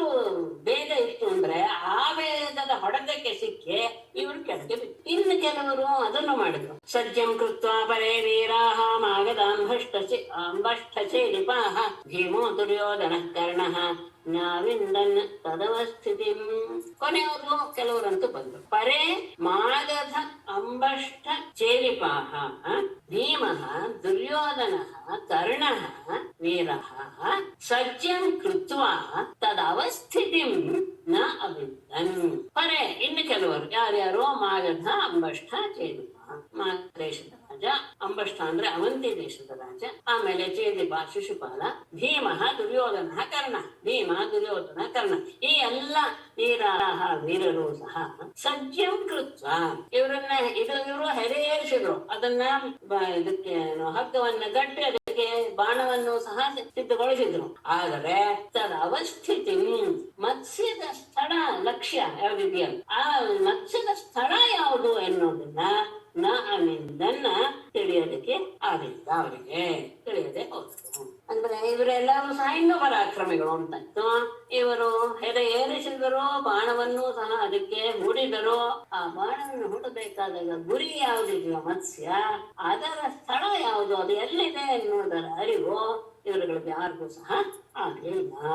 ಮತ್ಸ್ಯಾಭಾಸಂ ಜಲೇ ವೀಕ್ಷ್ಯ ಜ್ಞಾತ್ವಾ ಚ ತದವಸ್ಥಿತಿ ಪಾರ್ಥೋ ಯತ್ತು ಅಸೃಜದ್ಬಾಣಂ ನಾಚ್ಛಿನತ್ ಪಸ್ಪೃಶೇ ಪರಂ. ಅರ್ಜುನನು ಪ್ರಯತ್ನ ಪಡ್ತಾನೆ. ಪಾರ್ಥ ಜಲೆ ಮತ್ಸ್ಯಾಭಾಸಂ ವೀಕ್ಷ್ಯ ತದವಸ್ಥಿತಿಂ ಚ ಜ್ಞಾತ್ವಾ ಯತ್ತಃ ಬಾಣಂ ವಿಸೃಜತ್ ನ ಅಚ್ಛಿನತ್ ಪರಂ ಪಸ್ಪೃಶೆ. ಪಾರ್ಥ ಅರ್ಜುನನು ಜಲೆ ನೀರಿನಲ್ಲಿ ಮತ್ಸ್ಯಾಭಾಸಂ ಆ ಮೀನಿನ ಪ್ರತಿಬಿಂಬವನ್ನ ವೀಕ್ಷ್ಯ ನೋಡಿ, ತದವಸ್ಥಿತಿಂಚ ಜ್ಞಾತ ಅದು ಎಲ್ಲಿದೆ ಎನ್ನುವುದರ ಸ್ಥಾನವನ್ನು ಸಹ ಗೊತ್ತು ಮಾಡಿಕೊಂಡು, ಎತ್ತಃ ಬಹಳ ಏಕಾಗ್ರತೆಯಿಂದ ಬಾಣಂ ಅಸೃಜತ್ ಬಾಣವನ್ನ ಪಡೆದ ನಾಚ್ಛಿನತ್ ಅದನ್ನ ಭೇದಿಸ್ಲಿಲ್ಲ. ಆದರೆ ಸ್ಪರ್ಶೆ ಅದನ್ನ ಸ್ಪರ್ಶಿಸ್ತು ಅಷ್ಟೇ. ಈ ಮೀನನ್ನ ಸ್ಪರ್ಶ ಮಾಡುತ್ತೆ ಹೊತ್ತು ಅದನ್ನ ಭೇದ ಮಾಡಕ್ಕೆ ಅವನಿಗೂ ಸಹ ಅಂತ. ಅರ್ಜುನ ಬಹಳ ಬುದ್ಧಿವಂತಿಕೆಯಿಂದ ಅದನ್ನೆಲ್ಲ ಗಮನಿಸ್ತಾ ಪ್ರತಿಬಿಂಬವನ್ನು ನೋಡಿ, ನೀರಿನಲ್ಲಿ ಪ್ರತಿಬಿಂಬವನ್ನು ನೋಡಿ ಅದು ಎಲ್ಲಿದೆ ಎನ್ನುವಂತಹ ಸ್ಥಾನವನ್ನು ಕಂಡು ಹಿಡಿದ. ಅಷ್ಟೇ ಅಲ್ಲ, ಬಹಳ ಏಕಾಗ್ರತೆಯಿಂದ ಬಾಣವನ್ನು ಸಹ ಪ್ರಯೋಗ ಮಾಡಿದ. ಆದರೆ ಅದು ಹೊಡೆಯಕ್ಕೆ ಆಗಲಿಲ್ಲ, ಲಕ್ಷ್ಯ ಭೇದವಾಗಲಿಲ್ಲ. ಆದರೆ ಅದನ್ನ ಸ್ವಲ್ಪ ಸ್ಪರ್ಶ ಮಾಡಿ ರಾಜನ್ಯೇಷು ನಿವೃತ್ತೇಷು ಭಗ್ನಮಾನೇಷು ಮಾನಿಷು ಭಗವಾನ್ ಧನುರಾದಾಯ ಸಜ್ಜಂ ಕೃತ್ವಾಥ ಲೀಲೆಯ. ಮಾನಿಷು ಭಗ್ನಮಾನೇಷು ರಾಜನ್ಯೇಷು ನಿವೃತ್ತೇಷು ಭಗವಾನ್ ಧನು ಆದಾಯ ಲೀಲೆಯಾ ಅಥ ಲೀಲೆಯಾ ಸಜ್ಜಂ ಕೃತ್ವ. ಮಾನಿಷು ಅತ್ಯಂತ ಅಂದ್ರೆ ತಾವು ಮಹಾವೀರರು ಎನ್ನುವಂತಹ ಅಭಿಮಾನದಿಂದ ಕೂಡಿರುವಂತಹವರೆಲ್ಲರೂ ಸಹ ಭಗ್ನಮಾನೇಷು ತಮ್ಮ ಆ ದರ್ಪವನ್ನ ಅಡಗಿಸಿಕೊಂಡಂತಹ ಅವರು ರಾಜನ್ಯೇಷು ಕ್ಷತ್ರಿಯರೆಲ್ಲರೂ ಸಹ ನಿವೃತ್ತೇಷು ಹೆಮ್ಮೆಟ್ಟಲಾಗಿ ಅತ್ಯಂತ ಅಭಿಮಾನ ಇತ್ತು ತಮ್ಮ ಪರಾಕ್ರಮದ ಬಗ್ಗೆ. ಅವರೆಲ್ಲರ ಅಭಿಮಾನವೂ ಸಹ ಚೂರು ಆಗೋಯ್ತು. ಅಂತಹ ಕ್ಷತ್ರಿಯರೆಲ್ಲರೂ ಸಹ ನಮ್ಮ ಕೈಲಾಗಲ್ಲ ಅಂತ ಹೆಮ್ಮೆಟ್ಟಿದಾಗ ಭಗವಾನ್ ಪರಮಾತ್ಮ ಕೃಷ್ಣನು ಧನು ಆದಾಯ ಧನಸ್ಸನ್ನ ಎತ್ತಿಕೊಂಡು ಅಥ ಬಳಿಕ ಲೀಲೆಯ ಬಹಳ ಸುಲಭದಿಂದ ಸಜ್ಜಂ ಕೃತ್ವ ಆ ಧನಸ್ಸಿಗೆ ಹೆದೆ ಏರಿಸಿ ತಸ್ಮಿನ್ ಸಂಧಾಯ ವಿಶಿಖಂ ಮತ್ಸ್ಯಂ ವೀಕ್ಷ್ಯ ಸಕೃಜ್ಜಲೆ ಚಿತ್ತೇಷು ನಾಪಾತಯತ್ತಂ ಸೂರ್ಯೇ ಚ ಅಭಿಜಿತಿ ಸ್ಥಿತೇ. ತಸ್ಮಿನ್ ವಿಶಿಖಂ ಸಂಧಾಯ ಮತ್ಸ್ಯಂ ಜಲೆ ಸಕೃತ್ ವೀಕ್ಷ್ಯ ಜಲೆ ಸಕೃತ್ ಮತ್ಸ್ಯಂ ವೀಕ್ಷ್ಯ ಸೂರ್ಯೇ ಚ ಅಭಿಜಿತಿ ಸ್ಥಿತೇ ಇಷುಣಾ ಚಿತ್ವಾ ತಂ ಅಪಾತಯತ್. ತಸ್ಮಿನ್ ಆ ಧನಸ್ಸಿನಲ್ಲಿ ವಿಶಿಖಂ ಸಂಧಾಯ ಬಾಣವನ್ನು ಹೂಡಿ ಸಕೃತ್ ಒಮ್ಮೆ ಜಲೆ ಮತ್ಸ್ಯಂ ವೀಕ್ಷ್ಯ ನೀರಿನಲ್ಲಿ ಮೀನನ್ನು ನೋಡಿ ಸೂರ್ಯೇ ಅಭಿಜಿತಿಸ್ತಿದ್ದೆ ಸೂರ್ಯನು ಅಭಿಜಿನ್ ನಕ್ಷತ್ರದಲ್ಲಿ ಇರಲಾಗಿ ಇಷುಣ ತನ್ನ ಬಾಣದಿಂದ ಚಿತ್ವ ಅದನ್ನ ಭೇದಿಸಿ ತಂ ಅಪಾತಯತ್ ಆ ಮೀನನ್ನ ಬೀಳಿಸಿದ, ಕೆಳಗೆ ಬಿಟ್ಟು. ಹೆದೆ ಏರಿಸಿದ ಎಲ್ಲರೂ ಸಹ ತಮ್ಮ ಅಭಿಮಾನ ಗರ್ವಭಂಗ ಮಾಡಿಕೊಂಡ್ರು ಎಲ್ಲ ರಾಜರು. ಆ ಸಂದರ್ಭದಲ್ಲಿ ಪರಮಾತ್ಮ ಧನಸ್ಸನ್ನು ಎತ್ತಿಕೊಂಡು ಅದನ್ನು ಹೆದೆ ಏರಿಸಿ ಅದಕ್ಕೆ ಕಣವನ್ನ ಕೂಡಿ ಒಮ್ಮೆ ಮಾತ್ರ ನೀರಿನಲ್ಲಿ ಮತ್ಸ್ಯವನ್ನು ನೋಡಿ ತನ್ನ ಬಾಣದಿಂದ ಅದನ್ನ ಸೀಳಿ ಅದನ್ನ ಕೆಳಗೆ ಉರುಳಿಸಿದ. ಆ ಸಂದರ್ಭದಲ್ಲಿ ಸೂರ್ಯ ಅಭಿಜಿನ್ ನಕ್ಷತ್ರಕ್ಕೆ ಬಂದ. ಅಭಿಜಿನ್ ಮುಹೂರ್ತವಾಗಿತ್ತು. ದೀದುಂದು ಭಯೋ ನೀಡು ಜಯ ಶಬ್ದಯುತ ಹುಡಿ ದೇವಾಶ್ಚಕು ಸಮಾಸಾರಾನ್ ಮುಮುಚುಹು ಹರ್ಷಫಲಾಹ. ದಿವಿ ದುಂದುಭಯಃ ನೇದುಃ ಭುವಿ ಜಯ ಶಬ್ದಯುತಾಃ ಕರ್ಣ ಜಯಕಾರದ ಭೂಮಿಯಲ್ಲಿ ಜಯಕಾರ, ಆ ಆಮೇಲೆ ದೇವತೆಗಳೆಲ್ಲರಿಗೂ ಸಹ ಬಹಳ ಆನಂದವಾಗಿ ಹೋಯ್ತು. ಅವರು ಪುಷ್ಪಗಳನ್ನ ಸುರಿಸಿದರು.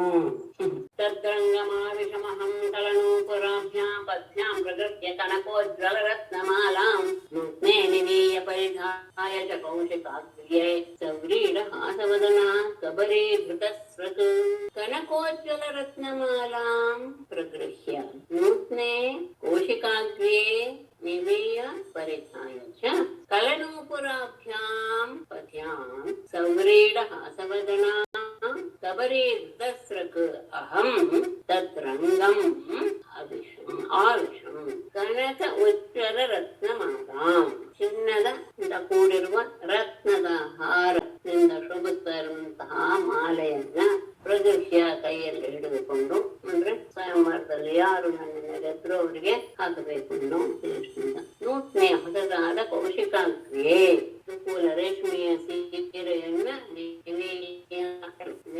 ಕೌಶಿಕಾಗ್ರೆ ದ್ವಿವಚನ ಹೊಸದಾದಂತಹ 2 ದುಕೂಲಗಳನ್ನು ನಿವೇಯ ಒಂದು ಹೊತ್ತು ಇನ್ನೊಂದು ಪರಿಧಾಯ ಧರಿಸಿ ಕಲನೂಪುರಾಭ್ಯಾಂ ಶಬ್ದ ಮಾಡ್ತಾ ಇರುವಂತಹ ಗೆಜ್ಜೆಗಳಿಂದ ಕೂಡಿರುವ ಪದ್ಭ್ಯಾಂ ಪಾದಗಳಿಂದ ಸೌರೀಢ ಹಾಸವದನ ನಾಚಿಕೆ ಮತ್ತು ಮುಗುಳುನಗೆಯನ್ನ ಮುಖದಲ್ಲಿ ಪ್ರಕಟಪಡಿಸ್ತಾ ಕಬರೇ ಧೃತಸ್ರಕ್ ತುರುಬನ್ನ ಕಟ್ಟಿದ್ದೀನಿ, ಮತ್ತೆ ತುರುಬಿನ ಮೇಲೆ ಮಲ್ಲಿಗೆಯ ಹಾರ ಶೋಭಿಸ್ತಾ ಇದೆ. ಅಂತಹ ಅಹಂ ನಾನು ತದ್ರಂಗಂ ಆ ಸ್ವಯಂವರ ಮಂಟಪವನ್ನ ಆವಿಷಂ ಪ್ರವೇಶ ಮಾಡಿದೆ. ಆವಾಗ ಆತ ಮತ್ಸ್ಯಯಂತ್ರವನ್ನ ಭೇದಿಸಿದನು ಸ್ವಯಂವರದ ಸ್ಪರ್ಧೆಯ ಆಗಿ. ಆಗ ನಾನು ಒಳ್ಳೆಯ ದುಕೂಲವನ್ನ ಪಡೆದು ಆಮೇಲೆ ಹೂಮಾಲೆಯನ್ನ ಮುಡಿದು ಕನಕಮಯವಾದ ರತ್ನಹಾರವನ್ನ ಕೈಯಲ್ಲೇ ಹಿಡಿದು ಮುಖದಲ್ಲಿ ನಾಚಿಕೆಯನ್ನ ಮುಗುಳ್ನಗೆಯನ್ನ ವ್ಯಕ್ತಪಡಿಸ್ತಾ ಶಬ್ದ ಮಾಡ್ತಾ ಇರುವಂತಹ ನೂಪುರಗಳನ್ನ ಹಾಕಿದ ಕಾಲುಗಳಿಂದ ನಾನು ಸ್ವಯಂವರ ಮಂಟಪವನ್ನು ಪ್ರವೇಶಿಸಿದೆ. ಮೇಡಮ್, ಅಭಿಜಿತ್ ಮುಹೂರ್ತದ ಏನ್ ವಿಶೇಷ? ಏನಮ್ಮ? ಅಭಿಜಿತ್ ಮುಹೂರ್ತ ಅದ ವಿಶೇಷ ಏನು? ಅಭಿಜಿತ್ ಮುಹೂರ್ತ ಅನ್ನೋದು ಬಹಳ ಶ್ರೇಷ್ಠ.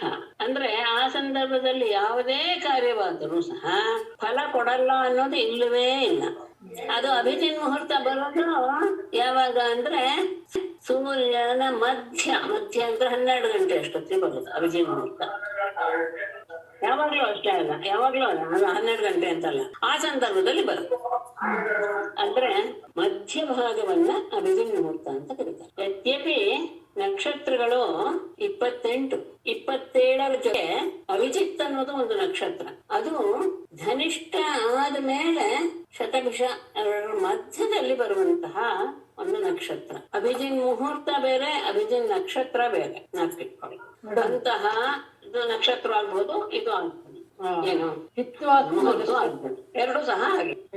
ಅದು ಮತ್ತೆ ವಿಶೇಷವಾಗಿ ಶತ್ರುಗಳನ್ನ ಗೆಲ್ಲೋದಿಕ್ಕಂತೂ ಅದು ಅತ್ಯಂತ ಶುಭ ಮುಹೂರ್ತ ಅಂತ ಭಾವಿಸ್ತಾರೆ.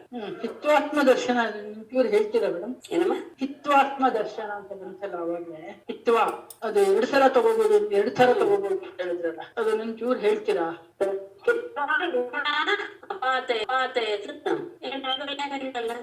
ಅಲ್ಲಿ ನಾನು ತಲೆ ಮತ್ಸ್ಯವೀಕ್ಷೆ ಅಂತ ಬೇಕಾದ್ರೂ ತಗೊಳ್ಳಿ, ಮತ್ಸ್ಯ ಜಲವೀಕ್ಷೆ ಅಂತ ತಗೊಳ್ಳಿ ಅಂತ ಹಿಂದಕ್ಕೆ ಹೇಳಿದೆ. ಇಲ್ಲೇ ನಾನು ಹೇಳ್ಕೊಂಡು ಮಾಡ್ತಿಲ್ಲ. ಚಿತ್ವ ಅಂದ್ರೆ ಸೀಳಿ ಅಂತ ಅರ್ಥ. ಇಶುಣ ಬಾಣದಿಂದ ಅದನ್ನ ತೇಳಿ ಅಲ್ಲ ನಾನು ಹೇಳ್ತಾ ಇರೋದು. ಇದ್ರ 4ನೇ ಇದ್ರಲ್ಲಿ ಹಿತ್ವಾತ್ಮಧಾಮ ಅಂತ ಬಂತಲ್ಲ, ಅದು ಹಿತ್ವಾತ್ಮಧಾಮ. ಹಿತ್ವಾತ್ಮಧಾಮ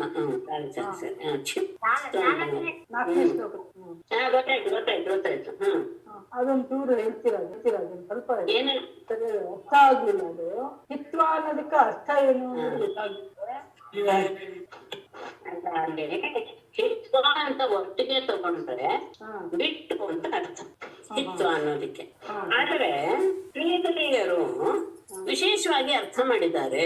ಅದು ಅನ್ನೋ ಬಿಟ್ಟು ಎನ್ನುವ ಅರ್ಥವನ್ನು ತಗೊಳ್ಬಹುದು, ಅಲ್ಲೇನು ಇದೇನು ತೊಂದ್ರೆ ಏನಾಗಲ್ಲ.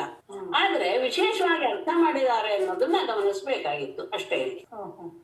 ಅಲ್ಲಿ ಏನ್ ಮಾಡಿದ್ದಾರೆ ಅಂದ್ರೆ ತ್ವಾ ಹಿ ಅಂತ, ಅಂದ್ರೆ ನಿನ್ನನ್ನೇ ಎನ್ನುವ ಅರ್ಥವನ್ನ ಅಲ್ಲಿ ವಿಶೇಷವಾಗಿ ತಗೊಂಡಿದ್ದಾರೆ. ಯಾಕೆ ಅಂದ್ರೆ ನೀನು ಇಷ್ಟು ಎಲ್ಲ ಪ್ರಭಾವವನ್ನು ಹೊಂದಿರುವವನು. ಏನು? ಆತ್ಮಧಾಮ ವಿದುತ ಆತ್ಮಕೃತ ತ್ರೆವಸ್ತಂ.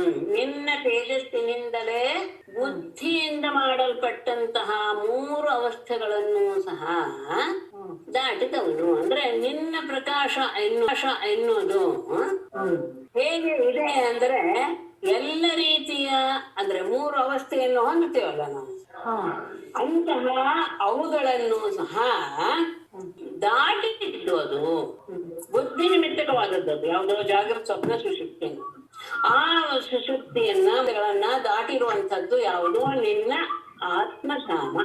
ಧಾಮ ಅಂದ್ರೆ ಪ್ರಕಾಶ ಅಂತ ಇಟ್ಟುಕೊಂಡ್ರೆ ನಿನ್ನ ನಿಜ ಸ್ವರೂಪ ಎನ್ನುವುದು ಇದೆಲ್ಲವನ್ನು ದಾಟಿರುವುದು. ಅದು ಕೇವಲ ಆನಂದ ಸ್ವರೂಪ, ಅಪರಿಚ್ಛಿನ್ನ ಮತ್ತು ಜ್ಞಾನ ಸ್ವರೂಪ ಅಂತ. ನೀನು ಹಾಗಿಲ್ವಲ್ಲ ಅಂದ್ರೆ ಹೌದು. ಆದರೆ ನೀನು ಈ ಮಾಯಾ ಶರೀರವನ್ನು ಧರಿಸಿದ್ಯಾಕೆ ಅಂದ್ರೆ ವೇದಗಳ ರಕ್ಷಣೆಗೋಸ್ಕರ. ಹಾಗಾಗಿ ಇಷ್ಟೆಲ್ಲ ಸಾಮರ್ಥ್ಯ ಇರುವಂತಹ ತ್ವಾಹಿ ನತಾತ್ಮ ಅಂತ ತಗೊಂಡಿದ್ದಾರೆ. ನಿನ್ನನ್ನೇ ನಾವು ನಮಸ್ಕಾರ ಮಾಡ್ತೇವೆ ಎನ್ನುವ ಅರ್ಥ ಇವರು ತಗೊಂಡಿದ್ದಾರೆ, ಶ್ರೀಧರಿಗಳು ತಗೊಂಡಿದ್ದಾರೆ. ಹರಿಮೀಡ ಸ್ತೋತ್ರದಲ್ಲಿ ಹಿತ್ವಾ ಹಿತ್ವಾ ದೃಶ್ಯಮಶೇಷಂ ಸವಿಕಲ್ಪಂ ಅಂತ ಬರುತ್ತೆ. ಹೌದು. ಅದ್ರಲ್ಲಿ ಯಾವ ತರ ಅರ್ಥ ಆಗುತ್ತೆ? ಮತ್ವಾ ಶಿಷ್ಟಂ ದಾದೃಶಿ ಮಾತ್ರಂ ಜಗನ್ನಾಭಂ ಅಂತ ಬರುತ್ತಲ್ಲ ಹರಿಮೀಡ ಸ್ತೋತ್ರದಲ್ಲಿ. ಹಿತ್ವಾ ಹಿತ್ವಾ ದೃಶ್ಯಮಶಂ ಸವಿಕಲ್ಪಂ ಇದು ಬೇಕಲ್ಲ ನನಗೆ, ಯಾವ ತರ ಅಲ್ಲ ನನಗೆ ಶ್ಲೋಕ ಕಣ್ಮುಂದೆ ಬೇಕು. ಹಿತ್ವಾ ದೃಶ್ಯಮಶೇಷಂ ಸವಿಕಲ್ಪಂ ಮತ್ವಾ ಶಿಷ್ಟಂ ಇದನ್ನ ಆಫ್ ಮಾಡ್ಬಿಡಿಪ್ಪ ರೆಕಾರ್ಡು. ನಾರಾಯಣಂ ನಮಸ್ಕೃತ್ಯ ನರಂ ಚೈವ ನರೋತ್ತಮಂ ದೇವಿಂ ಸರಸ್ವತೀಂ ವಿನಾಶಂ ತತೋ ಜಯಮುದೀರಯೇತ್. ಸರ್ವೇ ಭವಂತು ಸುಖಿನಃ, ಸರ್ವೇ ಸಂತು ನಿರಾಮಯಾಃ, ಸರ್ವೇ ಭದ್ರಾಣಿ ಪಶ್ಯಂತು, ಮಾ ಕಶ್ಚಿತ್ ದುಃಖಭಾಗ್ ಭವೇತ್.